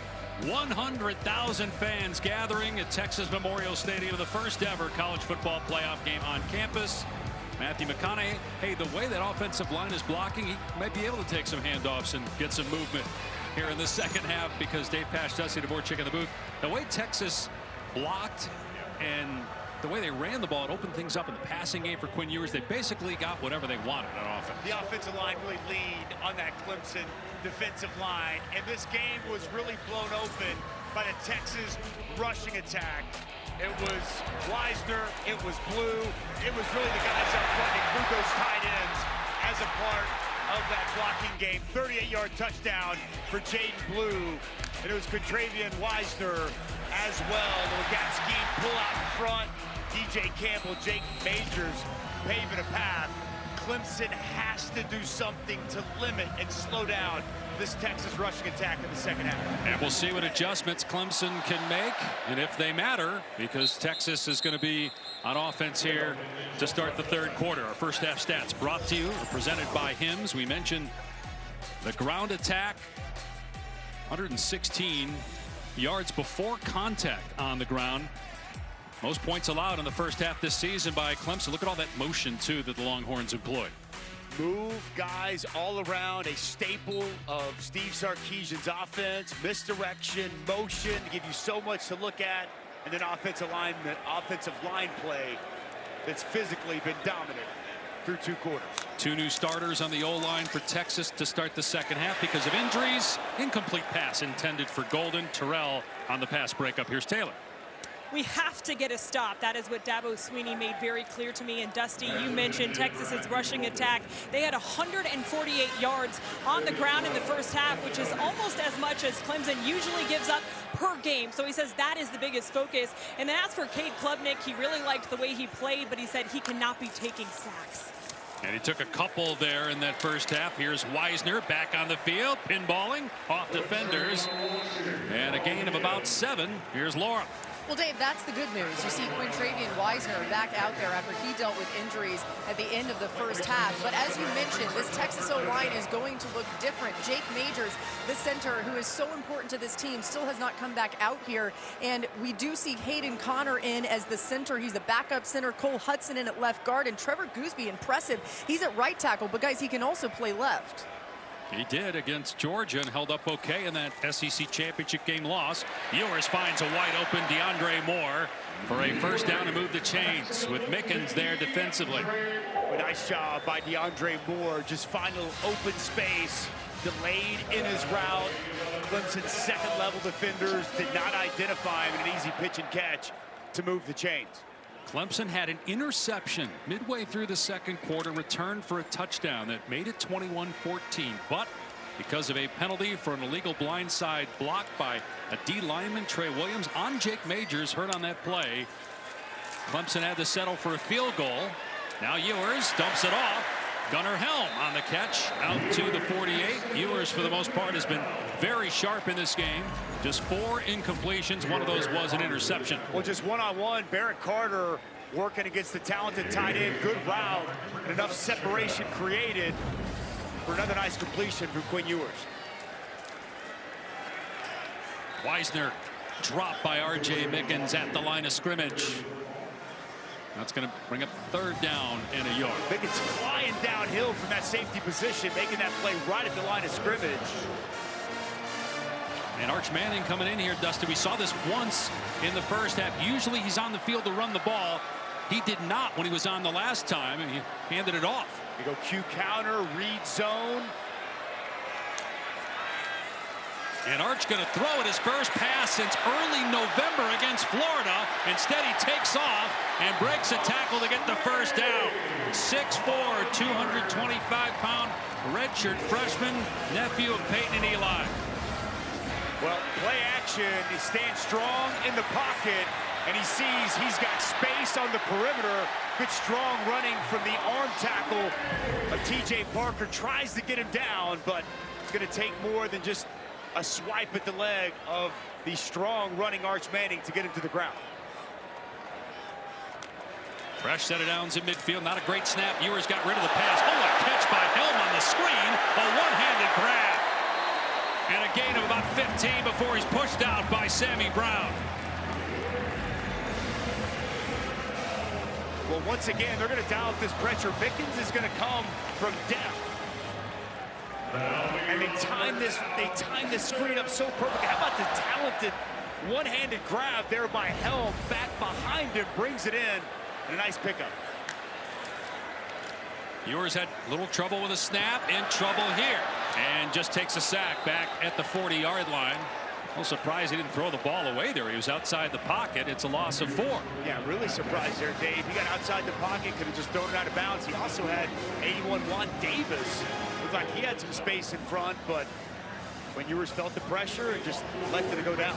These are the little things that have some fans concerned about Quinn Ewers, and can he lead them to a national championship? I don't think anything much I've seen today would give me that concern. Quinn Ewers has been really good here in this game so far.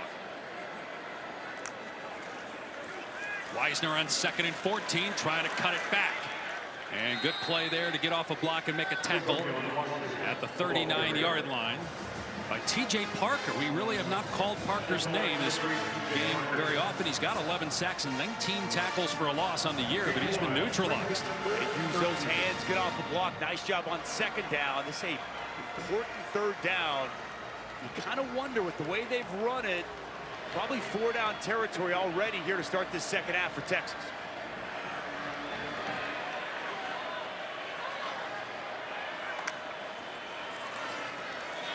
Ewers from the pocket, firing it deep, and incomplete, but a flag. Avion Terrell, defending Matthew Golden, will get called for pass interference. Pass interference, defense, number 20, 15-yard penalty, 1st down. Yeah, and Avion Terrell, boy, he's their best cornerback. It's good on good. Matthew Golden, and the left arm, just too much contact as he works into the body of Matthew Golden. Starts that contact early, keeps it on. There's a grab, there's a hold, there's too much contact, and it's an easy flag down the field. So 1st down via penalty inside the 25-yard line. Dabo coaching up Avion a little bit. Avion, the younger brother of A.J. Terrell. Played at Clemson, now in the NFL with the Falcons. Texas's red zone problems have gone away here today. Weisner on the cutback. Inside the 15, inside the 10. Finally brought down by Mickens to save another Texas touchdown. Gain of 19.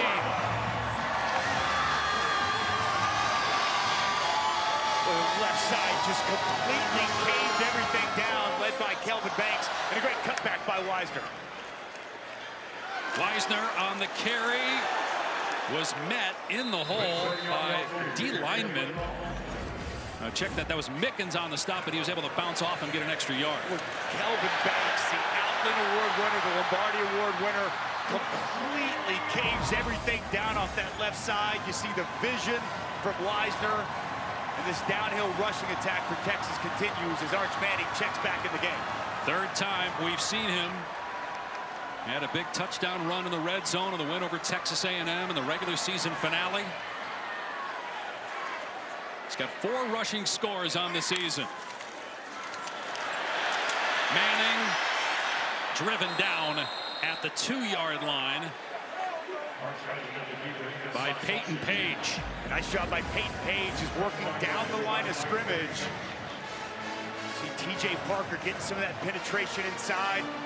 Big 55, the veteran defensive tackle with a nice stop right at the line of scrimmage.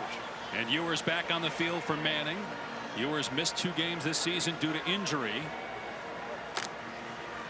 And an extra offensive lineman in there, Malik Ogbo and Jarrett Gibson in at fullback, and they got a D lineman in as well. They hand it off, and what a play by Peter Woods on the takedown of the runner Jarrett Gibson to make it 4th down and goal. Texas will try a field goal.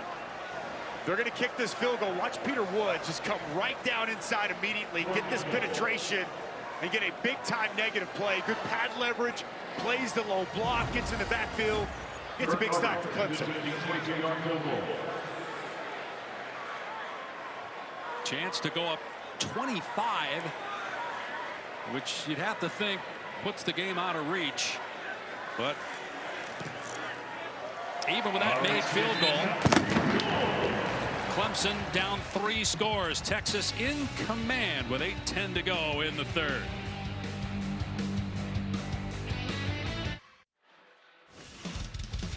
Now for today's Capital One rewarding performance, Quinn Ewers. We've talked a lot about the rushing attack, but Quinn Ewers has been 14 of 18 for 170 yards. And you see the deep shot down the field to Matthew Golden. Just let your receiver get behind the coverage and go make a play. And Gunnar Helm, always going to be a top target for Quinn Ewers. The safety comes down, Quinn Ewers identifies it, and when you give him time from the clean pocket, he can deliver the football. Everything going Texas way offensively here to this point. Sark raved about the growth in leadership for Quinn Ewers over the last couple of years. Showing some resilience after struggling in the SEC title game. On the fair catch by Randall, it'll come out to the 25.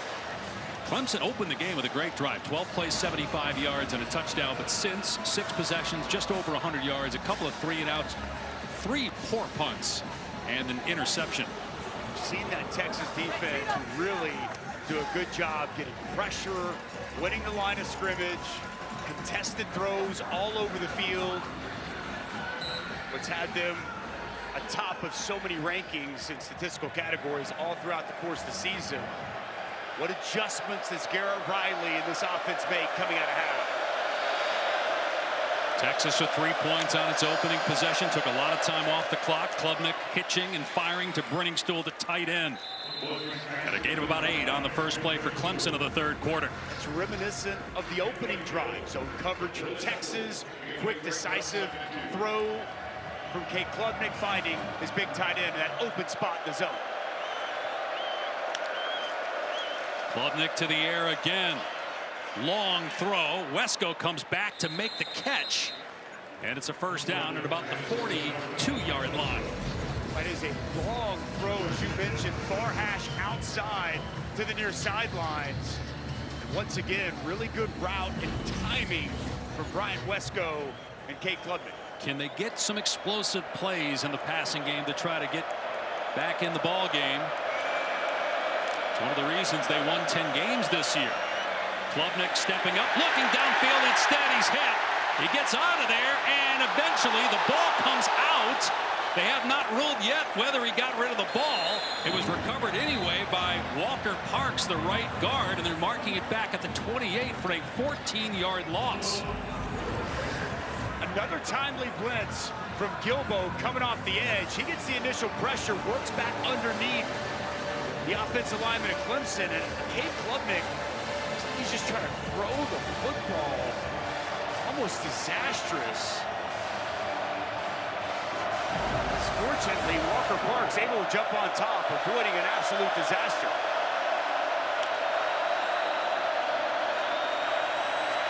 Klubnik again in trouble. Has a completion out to the 35, but about 15 yards short. 15 yards short of the first down. TJ Moore has been shaken up earlier in the game, back out there. And now it's 3rd and long. This Texas defensive line, they continue to get pressure on Cade Klubnik. That time it was Barron Sorrell. Once you start to beat an offensive line as a defensive lineman, you really start to feel it as this Texas crowd comes to their feet. Can Clemson protect and give Cade Klubnik the time to distribute the football? Here they come with pressure. Klubnik again in trouble, gets away from Barron, throws on the run, incomplete. Well, that was interesting, as Antonio Williams, the wide receiver, didn't look like he ever saw the ball. He kind of stopped. Makuba, the former Clemson Tiger, was in the area. Well, this time it's Jahdae Barron on the blitz to get Cade Klubnik outside the pocket. You're exactly right. Antonio Williams never locates this football.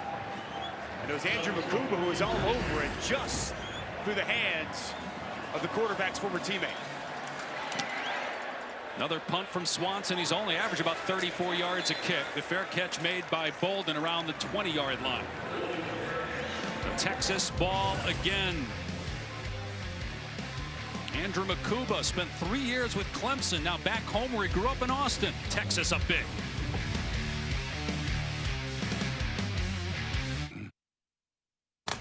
That atmosphere is going to be incredible. The college football playoff first round concludes tonight. A lot of people think, despite another loss to Michigan for Ryan Day, that Ohio State is the most talented team in the college football playoff. We'll find out starting tonight in Columbus on ESPN and ABC against Tennessee. Those are two very talented football teams. There's no doubt Ohio State is extremely talented. I'm curious, how do they get over that hangover from Michigan? Should be a great scene there in Columbus, but Tennessee, they can run the football extremely well. Dylan Sampson, that defensive line and defense overall is really good. I think we're going to have a heavyweight bout on our hands here tonight. There in the horseshoe. Meanwhile, Texas looking maybe to put Clemson away with a touchdown drive. Up by 21. And Jaden Blue straight ahead into the arms of Woods and Page for a short gain. This job by the Clemson defensive line, getting off of blocks, winning the line of scrimmage. A little change for Clemson. Now Peter Woods is working out to defensive end. They got a little more size and girth out there, going with essentially 3 defensive tackles. You've got Page, Capehart, now Woods. All 3 guys over 300 pounds on that front for the Tigers.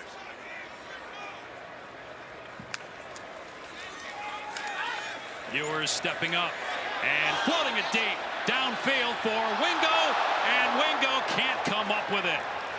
Ashton Hampton, true freshman corner, in there at the last second, it looked like, against Wingo. They love Ashton Hampton. His role has continued to increase and increase. Excellent growth.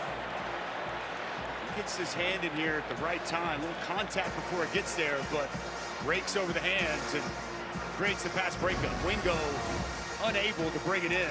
True freshman on true freshman down the field. As you said, probably should have been pass interference with the contact before the ball arrived. Now it's 3rd and 9, a must-have defensively for the Tigers, and Ewers trying to set up a screen, and Woodaz broke it up. Incomplete pass. Wisner, the intended receiver. Boy, Woodaz has made some key plays on 3rd down today. Wade Woodaz is smart, and they had to be good with their eyes and know exactly what they were seeing. Watch Wade Woodaz. He's going to work over the top, read this perfectly, get a big stop for this Clemson defense. Trying to just set up the running back screen. How many different screens have we seen throughout the course of the day? Wade Woodaz with excellent recognition and making a play. So Michael Kern will punt it deep to Antonio Williams. Clemson's defense able to get off the field. Williams under it. Made the first man miss. Juking in the hole and getting out to the 45. Tigers trying to hang around. They're down 3 touchdowns, but they're not going out without a fight. Big play from Wade Woodaz as the Clemson defense gets a stop.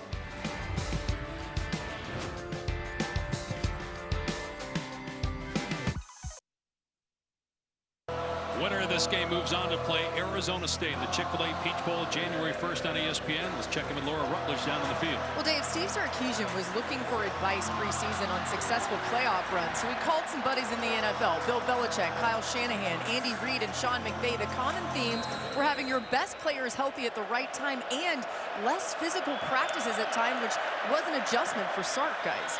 And Sark did spend a little time in the NFL with the Falcons as their offensive coordinator, as Adam Randall gets maybe a yard or 2.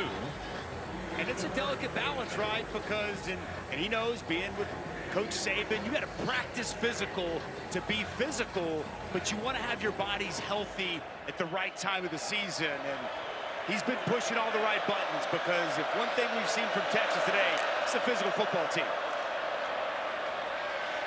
Klubnik, downfield pass. Briggs doing a great catch, stabbing it at the 27-yard line.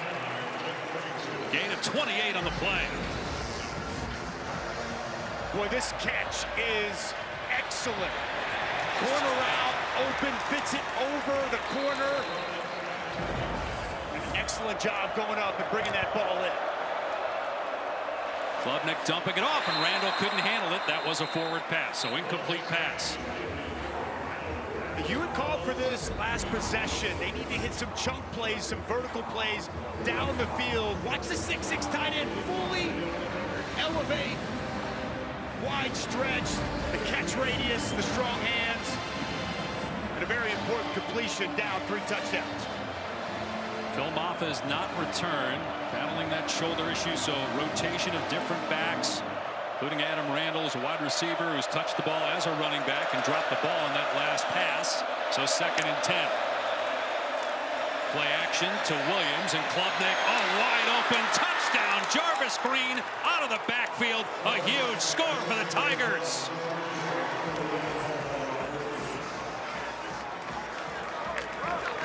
First career touchdown for Green, and it comes in a playoff game. Well, Garrett Riley said that he's got great hands. Watch him come out of the backfield just on a wheel route and it come up. And it's the safety. It's Michael Tapp who cheats inside just enough. He comes inside over Brenningstool. Nobody there with the running back out of the backfield. And a big-time touchdown for Clemson here late in this 3rd quarter. 2 touchdown passes for Klubnik. That's an achievement when you consider that coming into today, Texas had given up 4 passing touchdowns all season. And with the extra point, late 3rd quarter, Clemson not done yet. Defense got to stop. The offense paid it off. Touchdown for the Tigers.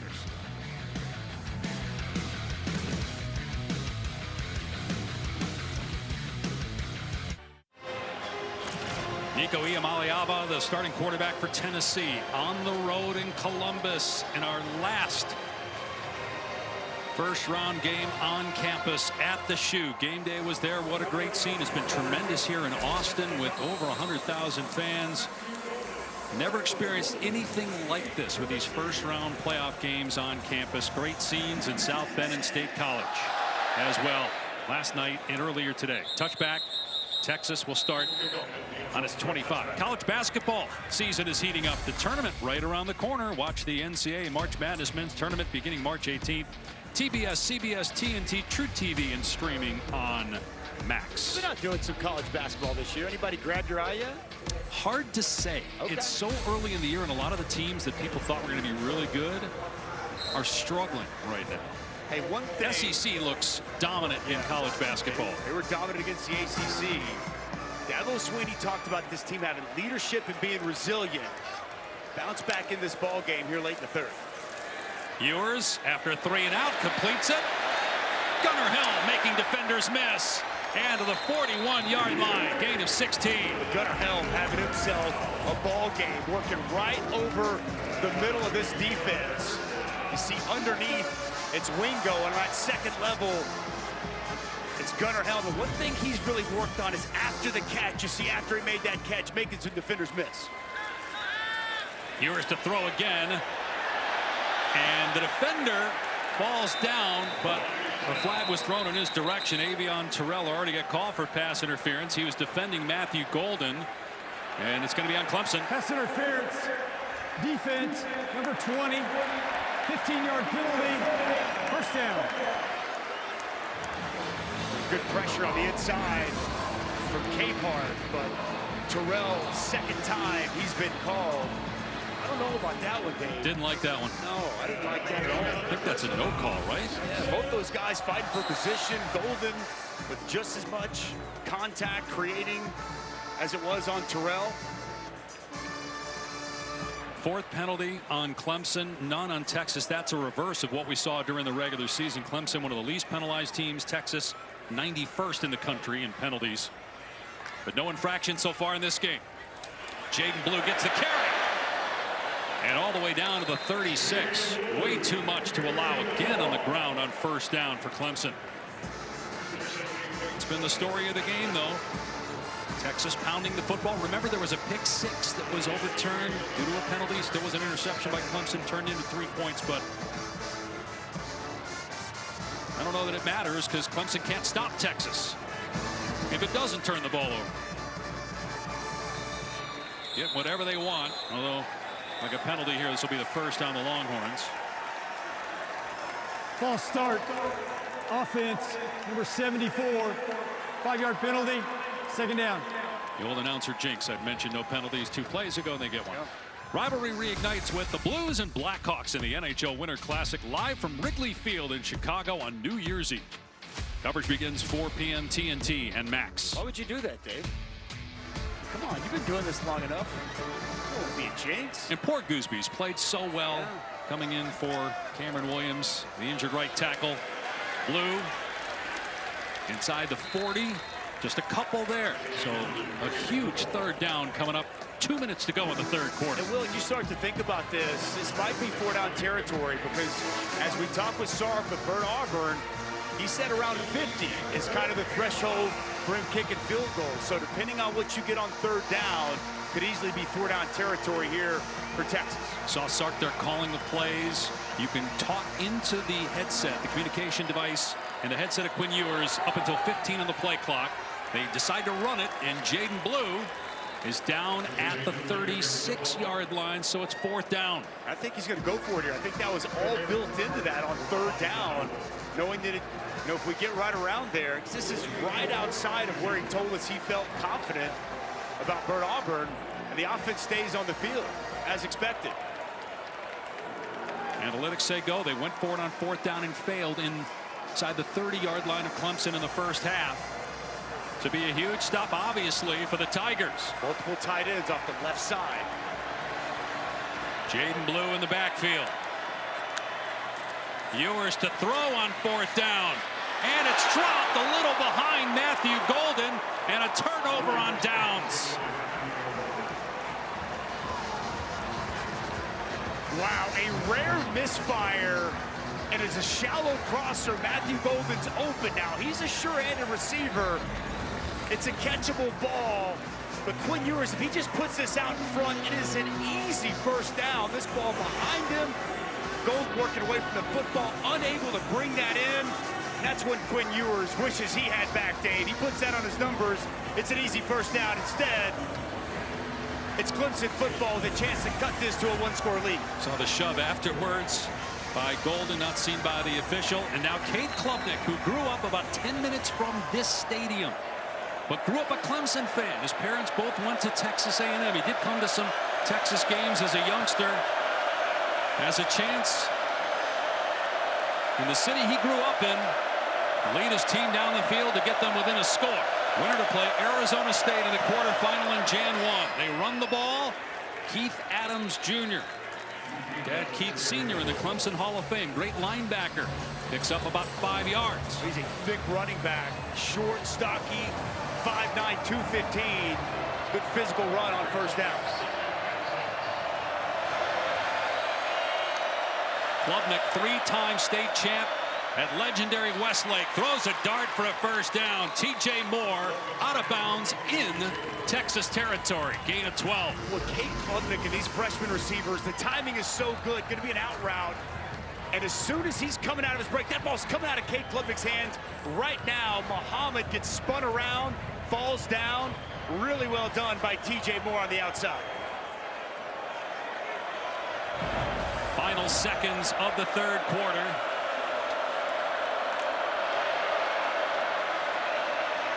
Klubnik taking a shot and overshoots his intended receiver Wesco, and that ends the third quarter. Clemson football down 14, 1 quarter to go. A spot in the quarters at stake. Winner advances, loser goes home.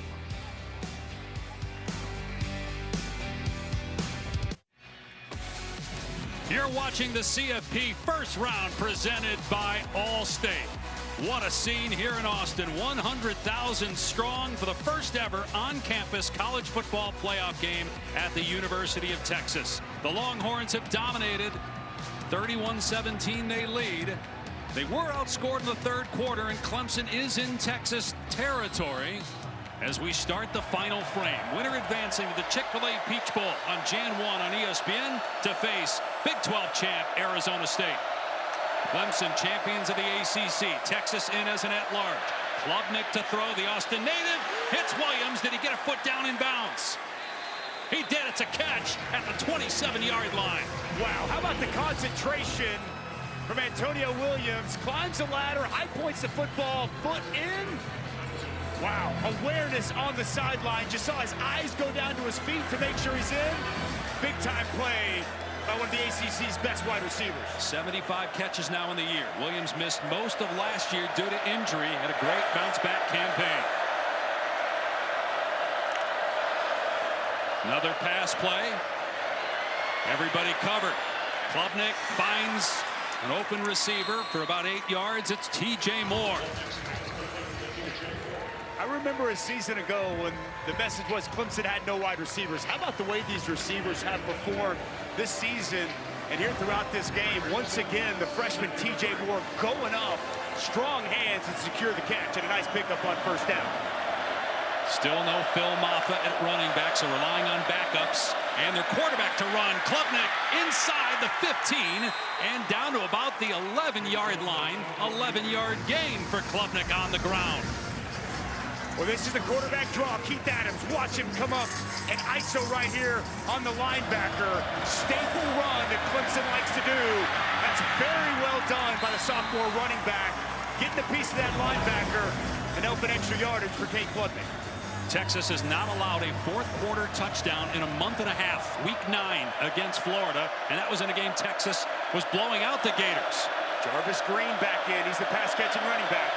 Had a touchdown in the last scoring drive for Clemson. Delayed blitz from Gilbo, and Klubnik just going to throw it away with everybody covered. Good job in the secondary by the Texas corners. Jahdae Barron, the Thorpe Award winner for the best defensive back, the third ever at Texas, tied with LSU. And Oklahoma for the most. Came back to school. He was playing inside in the second and moved into corner as his draft grade he thought was too low. Wanted to be a corner in the NFL. Came back for his senior season, his 5th year. Got 5 picks on the season.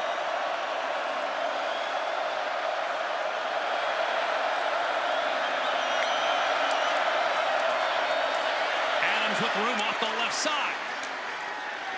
Stood up, but still fighting, and they blow it dead at the 4. 3rd down and a couple. A nice perimeter run there. Good blocking out front by Jake Brenningstool. That time Adams able to get to the edge of the perimeter. Setting up 3rd and very manageable here for this Clemson offense. 4-down territory. You would think at this point of the game. Klubnik as the runner, putting the ball in his hands.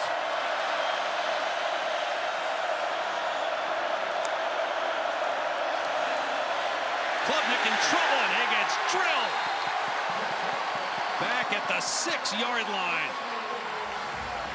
Vernon Broughton was there for Texas. 4th down. Yeah, Vernon Broughton, Alfred Collins. We hadn't called their names very much, but watch the 2 big men inside getting work done. They've been a key piece of this defense all season. The initial penetration by Broughton, and then Collins with a takedown. And Clemson feeling like they've got to go for it and get a touchdown here in this spot. They just lost 3 yards on 3rd down, so it's 4th and 6. Antonio Williams in the slot. They can get a 1st down without getting a touchdown. Klubnik on the move, fires, ends up wide open. T.J. Moore, touchdown Clemson. How did Texas lose him? And Klubnik with 3 passing touchdowns back in his hometown. Against a Texas pass defense that only given up 4 passing touchdowns all season long. And just like that, Clemson right back in this ball game.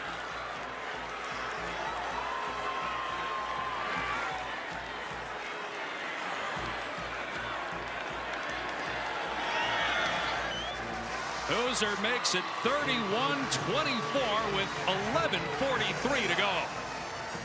Penalty marker is down. Dabo Swinney has been offside. Defense number 24. Penalties decline. The score is good. Dabo Swinney been in this position a lot. 7 college football playoff appearances, second only to Alabama. But they missed the last 3 years, back in it this year and in the game again. Well, it's zone coverage from this defense of Texas, and you're going to see the eyes are on the quarterback. They get lost. And how about TJ Moore? He finds the open space, he finds the open grass, and it's a touchdown for Clemson.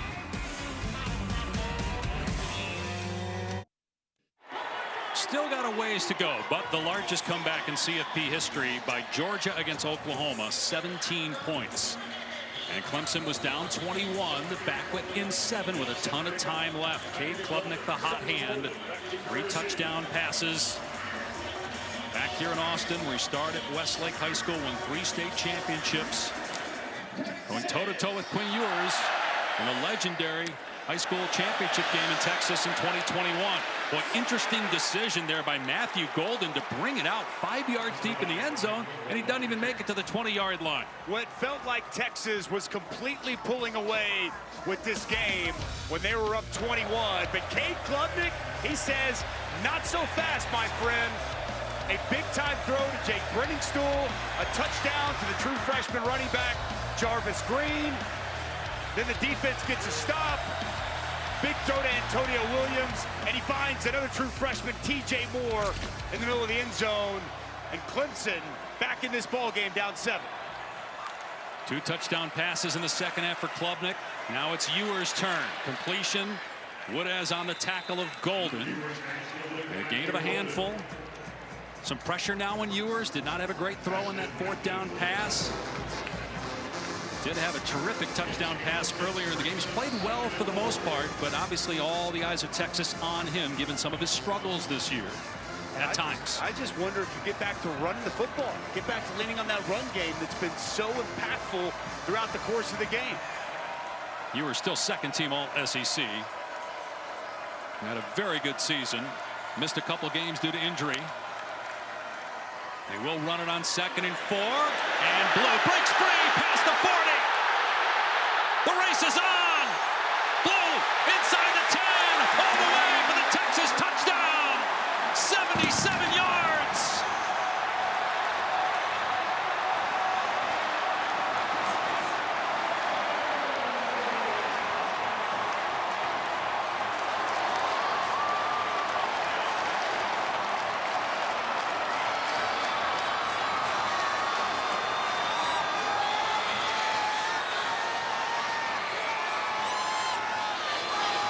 Well, you called for them to go back to the ground game that was so effective in the first half. They do it one time, and it turns into a touchdown from 77 yards away to put Texas back up 2 scores. Longest play from scrimmage this year for Texas. Well, Kelvin Banks wasn't available in the SEC championship game. The Lombardi and Outland Trophy winner is available today. Watch this man getting work done and getting up on the 2nd level and paving a path for Jaden Blue. Kelvin Banks gets up on Sammy Brown, gets the keys securing block, and you see that speed in the perimeter, a poor angle by the safety Khalil Barnes, and just like that, the Horns back on top, 2 scores.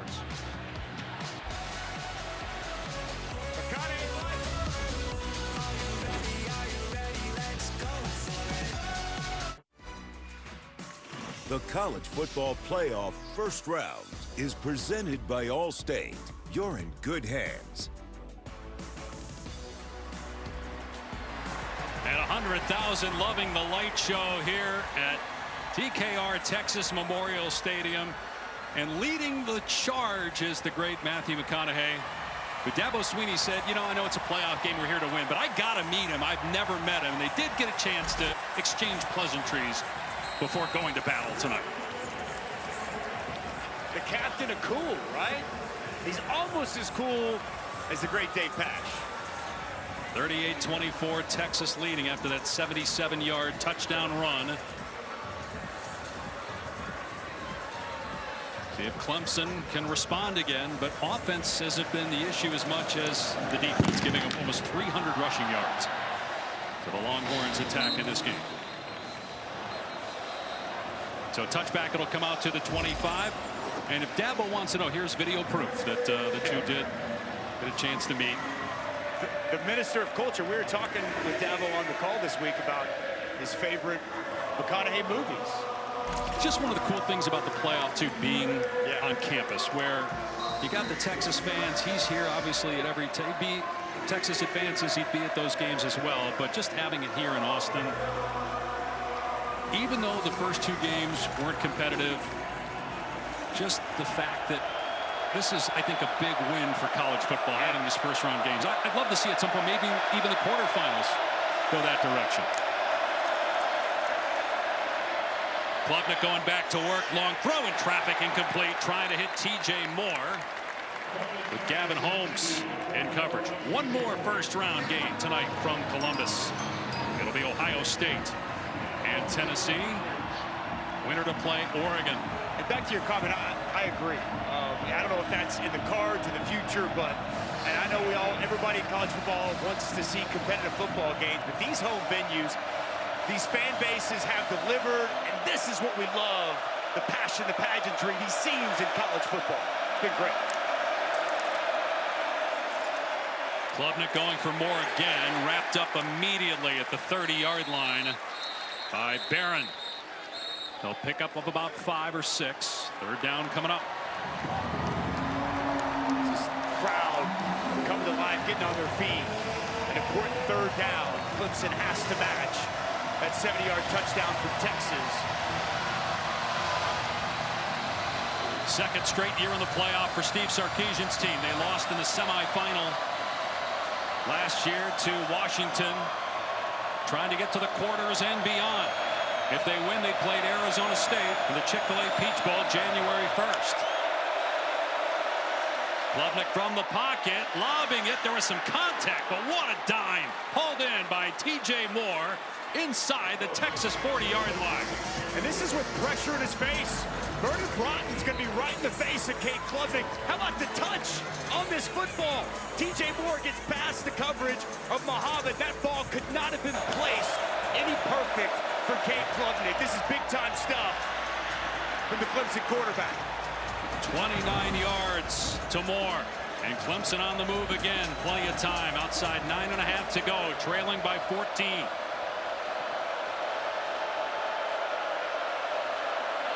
Play clock inside of 5 seconds. Klubnik stepping up, and the pass way off the mark. Hard to tell if that was a forward or backwards pass. If that's a backwards pass, that's a loss of about 3 or 4, but it's ruled a forward pass and incomplete. Looked like he was moving forward. He kind of takes a shot as he tries to deliver that jump pass by Trey Moore off the edge. Climbing, stepping up in that pocket as he throws that ball. Ooh, shot to the face there that time. The head there from Trey Moore. Fortunate, didn't draw a flag.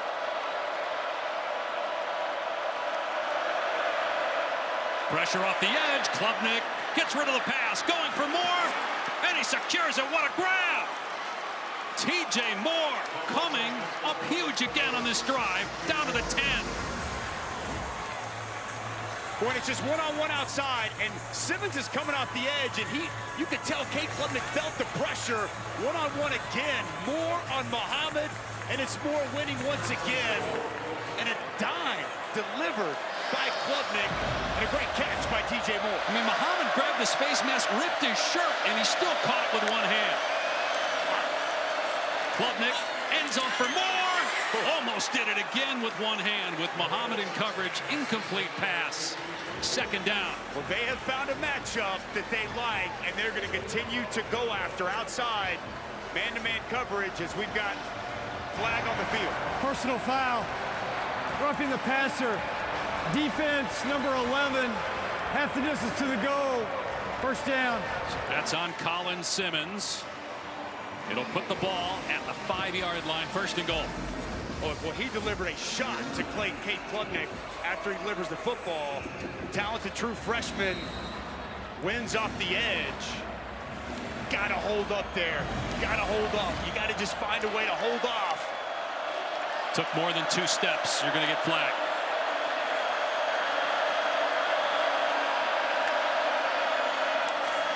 Klubnik over the middle, and Wesco could not make the catch. Gavin Holmes in coverage, 2nd down and goal. Tight coverage out there for Gavin Holmes. Wesco trying to win inside on a slant, no delay. That's really good tight coverage from the outside on Gavin Holmes.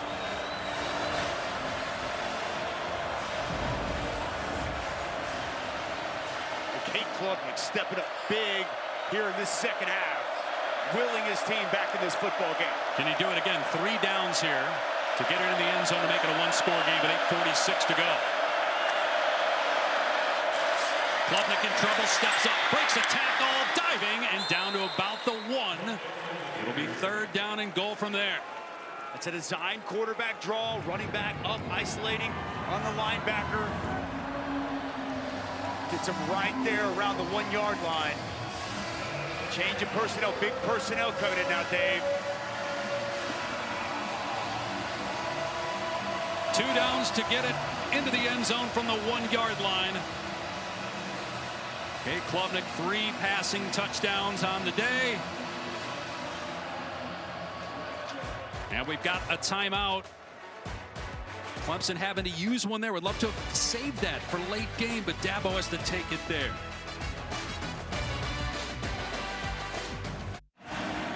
Back in Austin, Texas, and Clemson. Winner to play Arizona State in the quarters. One more first-round game tonight. Ohio State and Tennessee on ABC and ESPN from Columbus. Meanwhile, Clemson got caught in a line change. Too many men on the field.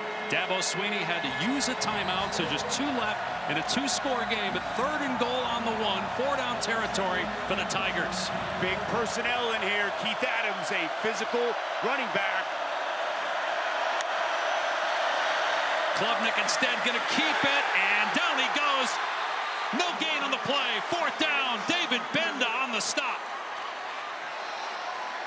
Benda, low lay as well. Excellent job scraping down the line of scrimmage. No surprise. Kate Klubnik keeps it in his hand. Well, where's Garrett Riley going to go on this crucial 4th down? What would you do here on 4th down? I'm looking for my big tight end, Jake Brenningstool. Jake Brenningstool, 6'6". He's a red zone weapon. He's a big-time target. He's lined up in the backfield. In fact, they got 3 men back there with Klubnik.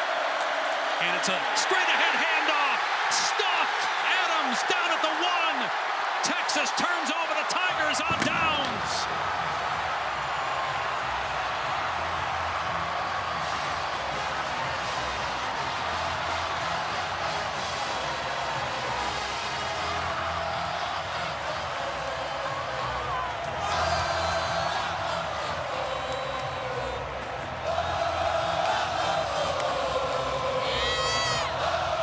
Well, this Texas defense has led the way this entire season. And what a huge stop on the goal line of Clemson. Knocking on the door, and it's Big Bill Norton inside. Watch him win. Right at the point attack, you'll see Barron Sorrell off the backside, but it's Bill Norton winning at the point of attack over Parks and stuffing Keith Adams at the goal line. Texas not out of trouble yet. Getting out of the end zone barely is Jaden Blue. No gain, got back to the line of scrimmage. Clock is moving, though. Next snap will come inside. 7 minutes to go with Texas still up 14. Just got to get some breathing room here. Give yourself some space if you're Texas. Obviously start to really bleed that clock. Shrink this game best you possibly can. Every second important that you can milk off that clock. There's a lot of trust in Quinn Ewers. We'll see if they let him throw it here, if they just try to run it again. Something they've done very successfully in this game, but obviously tough down here.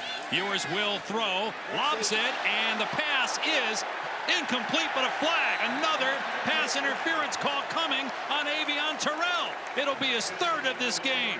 In coverage against Wingo.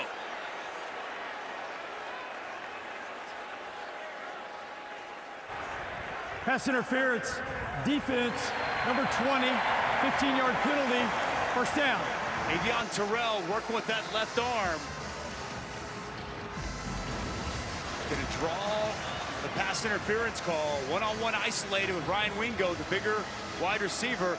He just can't grab that jersey and get a handful like that. Just don't understand, if you're Avion Terrell, why would you do that? Why would you even put yourself in that position? Got his head turned around late, but grabbing the jersey, you're just asking to get a penalty. Jaden Blue straight ahead for 1, but again, the clock moving here with the next snap coming around 6 minutes to go.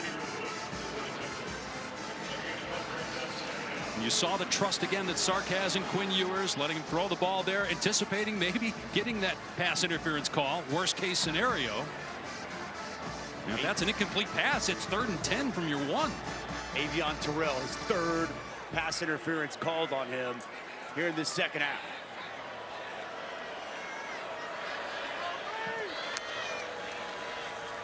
Ewers to throw, stepping up, climbing the pocket, and now crunched at the 18. Let's check it with Laura. Well, Dave, it hasn't mattered much for Texas because Jaden Blue has run the ball so well, but Contravian Wisner tried to come back out in the beginning of this second half and then has not been out for a few offensive possessions. Just something to keep an eye on if Texas is able to advance. Also, Jake Majors, the injured center, has been moving around doing some exercises on the sideline. That could be potential good news depending on the severity of what he's dealing with. And if they advance, Laura, they will get a couple extra days, about 10 days before that next game. The 2 weeks really helped get Kelvin Banks back after he missed the SEC championship game. Sark going to take the clock down here and use a timeout. 5:13 to go in a critical 3rd down. Coming up for the Longhorns. Ohio State, Tennessee tonight. Penn State roll today. Now plays Boise State and Notre Dame, Georgia. Without Carson Beck, could the Irish be the favorite in that game? I think that is a coin flip game, and it's going to be fantastic down in the Big Easy.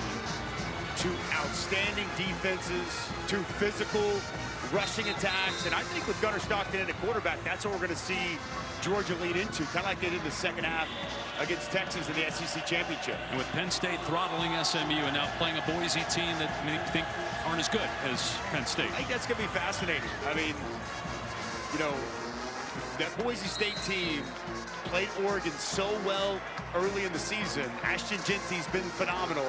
How will he stack up against that Penn State defense? They got a bye because they're one of the top 4 highest ranked conference champs. That's why they're there, and Penn State is lower than them. Ewers to throw on 3rd down and long. Has a ton of time. Everybody covered. So Ewers finds Blue underneath. It's going to be close. Right at the line to gain. Looks like he has enough by about a half a yard. 1st down, Texas. Well, this is really good by Quinn Ewers. He allows Jaden Blue to come out of the backfield, come open. Terrell's in no man's land at corner. He continues to sink. He doesn't drive on the flat. And it's an excellent find by Quinn Ewers and an important 1st down here late. That might be the killer, because now you can continue to milk the clock in a 2-score game instead of maybe Texas having to punt. Clemson getting it with 4:45 left. 2 timeouts. Remember, you get the official 2-minute timeout as well now. They keep it on the ground with Jared Gibson. Splatters the pile at the 30, gain of 3. Next snap will come inside 4 minutes here for the Longhorns. That's a lot of trust in Jared Gibson, the true freshman. He's talented. He's thick. I was talking with the running backs coach yesterday, Tashard Choice, who's done a sensational job with that room, and he says he calls him Baby Rhino. But he had some fumble issues earlier in the season, trusting him here late in this crucial juncture of the game.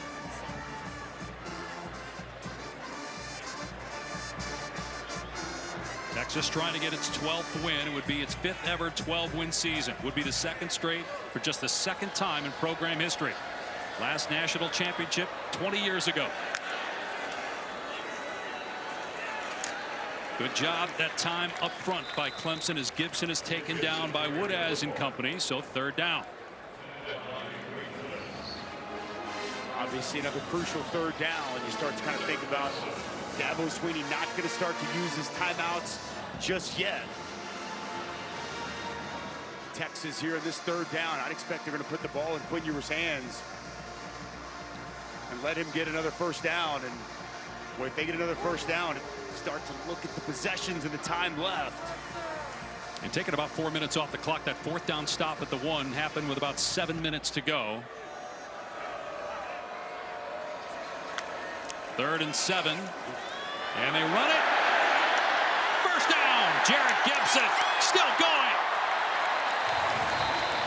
Finally brought down at the 49-yard line. A gain of 25. Well, how about this? How about Trevor Gooseby outside? He's going to get a key block.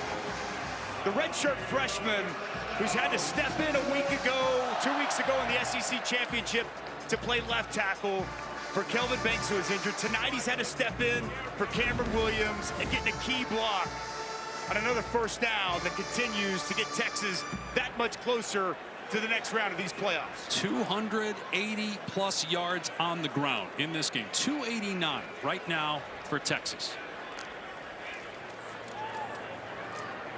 Here's Gibson again straight ahead. And that should take us down to the 2-minute timeout if Gibson's ever tackled. They finally blow it dead after a 5-yard run. Texas 2 minutes away from advancing to the quarterfinals. Up 38-24 over Clemson in this first ever college football playoff game on campus in Austin. New crib psychotic. Well, can Nico do something that no one has done yet in the college football playoff? And that's engineer a road win in these first round games, because it looks like Clemson's about to go down here. Ohio State and Tennessee coming up next from the shoe on ABC and ESPN. The last of our 4 first round on campus college football playoff games. Texas trying to run the clock out. Gibson down to the 42. Dabo Swinney has 2 timeouts left. Can use one here. So overall, as you evaluate this first round, I know for good reason a lot of people were disappointed with the outcomes of those first 2 games, but it doesn't necessarily mean that people were surprised by those outcomes. Where do you stand? I mean, I expected a little bit more competitive games. I think this game's been pretty competitive. I think Clemson's hung around, and they've definitely showed some real fight throughout the course of this game. For me, the biggest thing is, can we just enjoy this first round of play? Because everybody wants to get upset. Everybody's up in arms last night. Everybody's up in arms this morning. You know, we talked to Greg Sankey before the game, and he said, this is good. It's going to get better. Yep. What about we get through a round of playoffs, or maybe an entire playoff system, before we throw our arms up and start to bellyache and be all upset? Do I expect changes and it to be better? I do. And I think especially with seeding, that's going to come very, very soon with these playoffs. 3rd down and 2. Clemson trying to keep slim hopes alive here by getting a stop. Gibson on the cutback. 2nd effort. 3rd effort. 4th effort. Finally tackled. It's going to be close. How about just the toughness, grit, no quit. And this young running back, Jared Gibson, refusing to go down, continuing to churn the legs, push, fight, whatever he can. I think he got that first down. It looks like he did. Now, the spot did not look great. And if you're a Texas fan, they're going to measure here. So it's an official timeout. Dabo will get to save his 1 timeout. I'm in agreement to going back to your point about the playoff. Yes, we need to enjoy this, but you can enjoy this and still see some disappointment in the fact that SMU and Indiana got blown out. And the question of whether they should be in, you know, that's going to be talked about no matter what. The bottom line is it is for 4th down is you can't just pick the teams before the season. Right. And that's, I think, what ultimately people aren't saying that, but you're kind of in a way indicating that the teams with most NFL players and the best teams that you think going into the year are automatically better than the team that wins 11 games, like Indiana did. And SMU, which had a chance to win the ACC championship game, did not. So a short 4th down. I agree with you on the buys. I think at some point we need to just have the best 4 teams get the buys, not the 4 highest conference champs. Very seldom do we actually agree. I like that, Dave. So again, this is critical here because if it is 4th down, you got a decision to make. Sark's gone for it on 4th down twice and did not get the first down. I think there's a chance, especially when it looks we just showed, right there, and where the ball's at. We had a really good look at it. It looked as if that final effort, that ball is over where the first down yardage is needed. So when did the whistle blow? Did they rule right, for right, that's a great look by our camera guys. Excellent job all night. These stellar looks we've had. It does look like you could still, sometimes you can't see the ball, and then you can't overturn call on the field, but to your point, you see it right there. And it certainly looks like it's at the 39. So at least closer than where they have it spotted right now.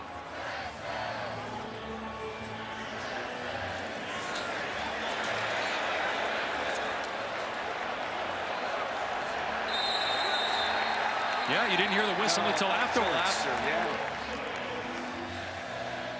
I'm with you. I think that's a first down ball game.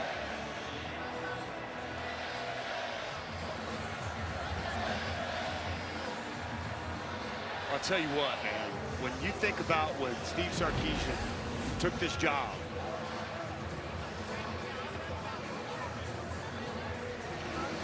and the state of the offensive line in particular, when he took over, and he brought Kyle Flood with him. We did a great job to Alabama. And the way that they built this football team at the line of scrimmage, it's been impressive to watch. And you go back to last year and then this season, they got great receivers. They got good running backs. The defense is phenomenal. But the offensive line is why this Texas team is a legitimate threat to win a national championship. It's a complete football team, and I just appreciate the way they're built inside out. And that's been on full display here throughout the course of this ball game. To your point on line play, back-to-back winners of the Outland Trophy. After review, the ruling on the field stands. Please reset the clock to 1:46. It's fourth down. If you're Sark, do you try to put it away and go for it, or do you just punt it here? You're not going to try a field goal. No, I think he's going to keep the offense on the field. I think he's going to try to end this ball game by moving the nose of the football about 6 inches. Yeah. Hard count, do whatever he possibly can. And here's the other thing. Dabo Swinney's got to make a decision too, right? Because they ran the football. Is he going to call a timeout? Does the clock not after, once they set the football? They shouldn't. It wasn't a first down, so it should be ready for play, and there it is. I wonder is now Dabo Swinney's going to use his timeout. Yep. Good call. So they may put a second back on the clock. Arch Manning is in the game, by the way, right now, and we talked about this earlier. Out there, perhaps to run the ball, which we've seen a lot in short yardage situations for Texas. He hasn't really had to run it in short yardage today because their backs have been getting great yardage. It's been the story of this football game. We said this from the onset. Expect a heavy dose of this Texas run game. That's who Sark wants to be. An offense that has balance, wins the line of scrimmage, and can line up and run the football. And they've done it to the tune of 298 yards and 4 touchdowns on the ground. Coming into the year after losing Jonathan Brooks to the NFL, C.J. Baxter ends up being out for the year. Christian Clark, an injury as well. So Trey Wisner, who had 12 carries all of last year, all of a sudden he's the go-to guy. Jaden Blue got a lot of reps early and had some fumble issues. But both have been outstanding in this game today. Texas trying to win this here on fourth down from the 39-yard line. Breaking the huddle quickly with Arch Manning. And Manning fumbled the ball. It's on the ground. And a smart play by Manning on a live ball to at least fall on it. But Clemson will take over on downs. Down 14. No timeouts. A minute 43 left. I don't think Arch Manning never had this snap. As Dabo Swinney fired up and excited, dapping up his players, and his defense comes up with the stop. Arch Manning just under center, just never had that snap. And just think about it. Jake Majors out right now. How many times does Arch Manning get under center and take snaps? But again, really smart by Manning to make sure he fell on it, didn't try to pick it up or anything, because obviously that's a live ball. Clemson still only a minute and 43 to work with, down 2 touchdowns against one of the best defenses in the country. Klubnik in trouble, steps up, throws over the middle, caught, first down, Brenningstool, and he's trying to get out of bounds, and he finally does. Muhammad couldn't make the tackle, so a gain of about 27 to the 30-yard line. Boy, what an excellent job after the catch by Brenningstool, just fighting, doing whatever he can to get out of bounds, stop this clock. Muhammad just unable to get him to the ground. Clock starting on the snap because of that. Nice catch out of the backfield, Adams, and again running for the sideline to the 26 with 1:28 to go. Back-to-back smart. And these pass catchers from Clemson, Brenningstool on the first play, and heads up by Keith Adams, sprinting as quickly as he can, picking up yardage, but getting out of bounds to stop the clock. Clemson needs a touchdown, then needs to obviously recover an onside kick, score another touchdown. Ball on the Texas 26.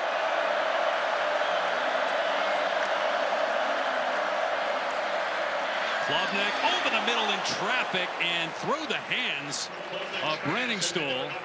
Michael Taft was in the area for the Longhorns. With Michael Taft, eyes on Cade Klubnik, the former teammates. Michael Taft knows him as well as anybody.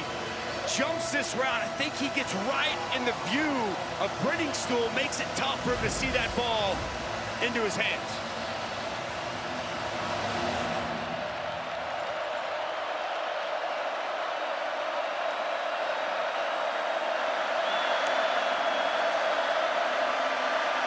Klubnik taking a shot downfield and thrown for Wesco, but out of bounds. Pass led him too far to the sideline, and it's fourth down. Well, he caught the football, but where's the foot? Clearly, seems like he knows he's out of bounds. I applaud the effort. Goes up. Ooh, that is close. Love to get another look at that. That is so close. Here we get a perfect look at it here, Dave. No. Yeah, out of bounds. Wow. Unable to bring it in. And the ball game, the season, comes down to this fourth down snap. If Texas holds, the Longhorns are moving on to the quarters. If Clemson picks up the first down or scores, it keeps its very slim hopes alive. Here in this first-round game in Austin, Klubnik has an incomplete pass, a huge hit, and it's Michael Taft, the former walk-on turned All-American, that makes a hit on the wide receiver T.J. Moore to, for all intents and purposes, end this game for Texas.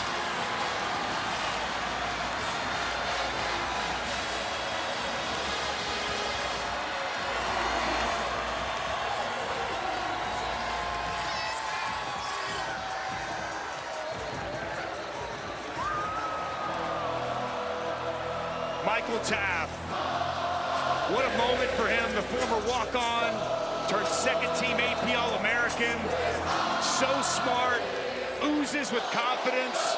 One of the true leaders of this Texas team comes up with the game-clinching play for this defense. Ewers takes a knee. Clemson can't stop the clock. One more knee away from the quarterfinals. Here's the fourth down. Watch him work up. Watch him come down. You're going to see T.J. Moore come across. And just the understanding of Michael Taft, working down immediately, reads the quarterback's eyes, anticipates the throw, and delivers the big hit that secures the win for the Longhorns. What a moment for Michael Taft.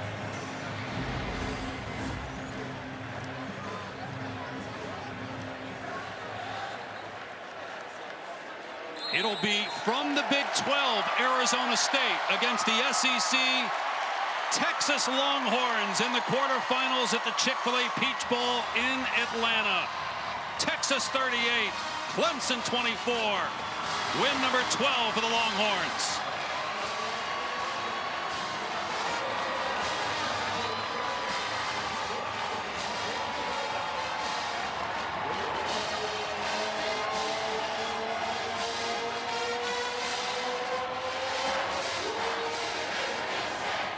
And Steve Sarkisian standing by with our Taylor McGregor. Thank you. The defense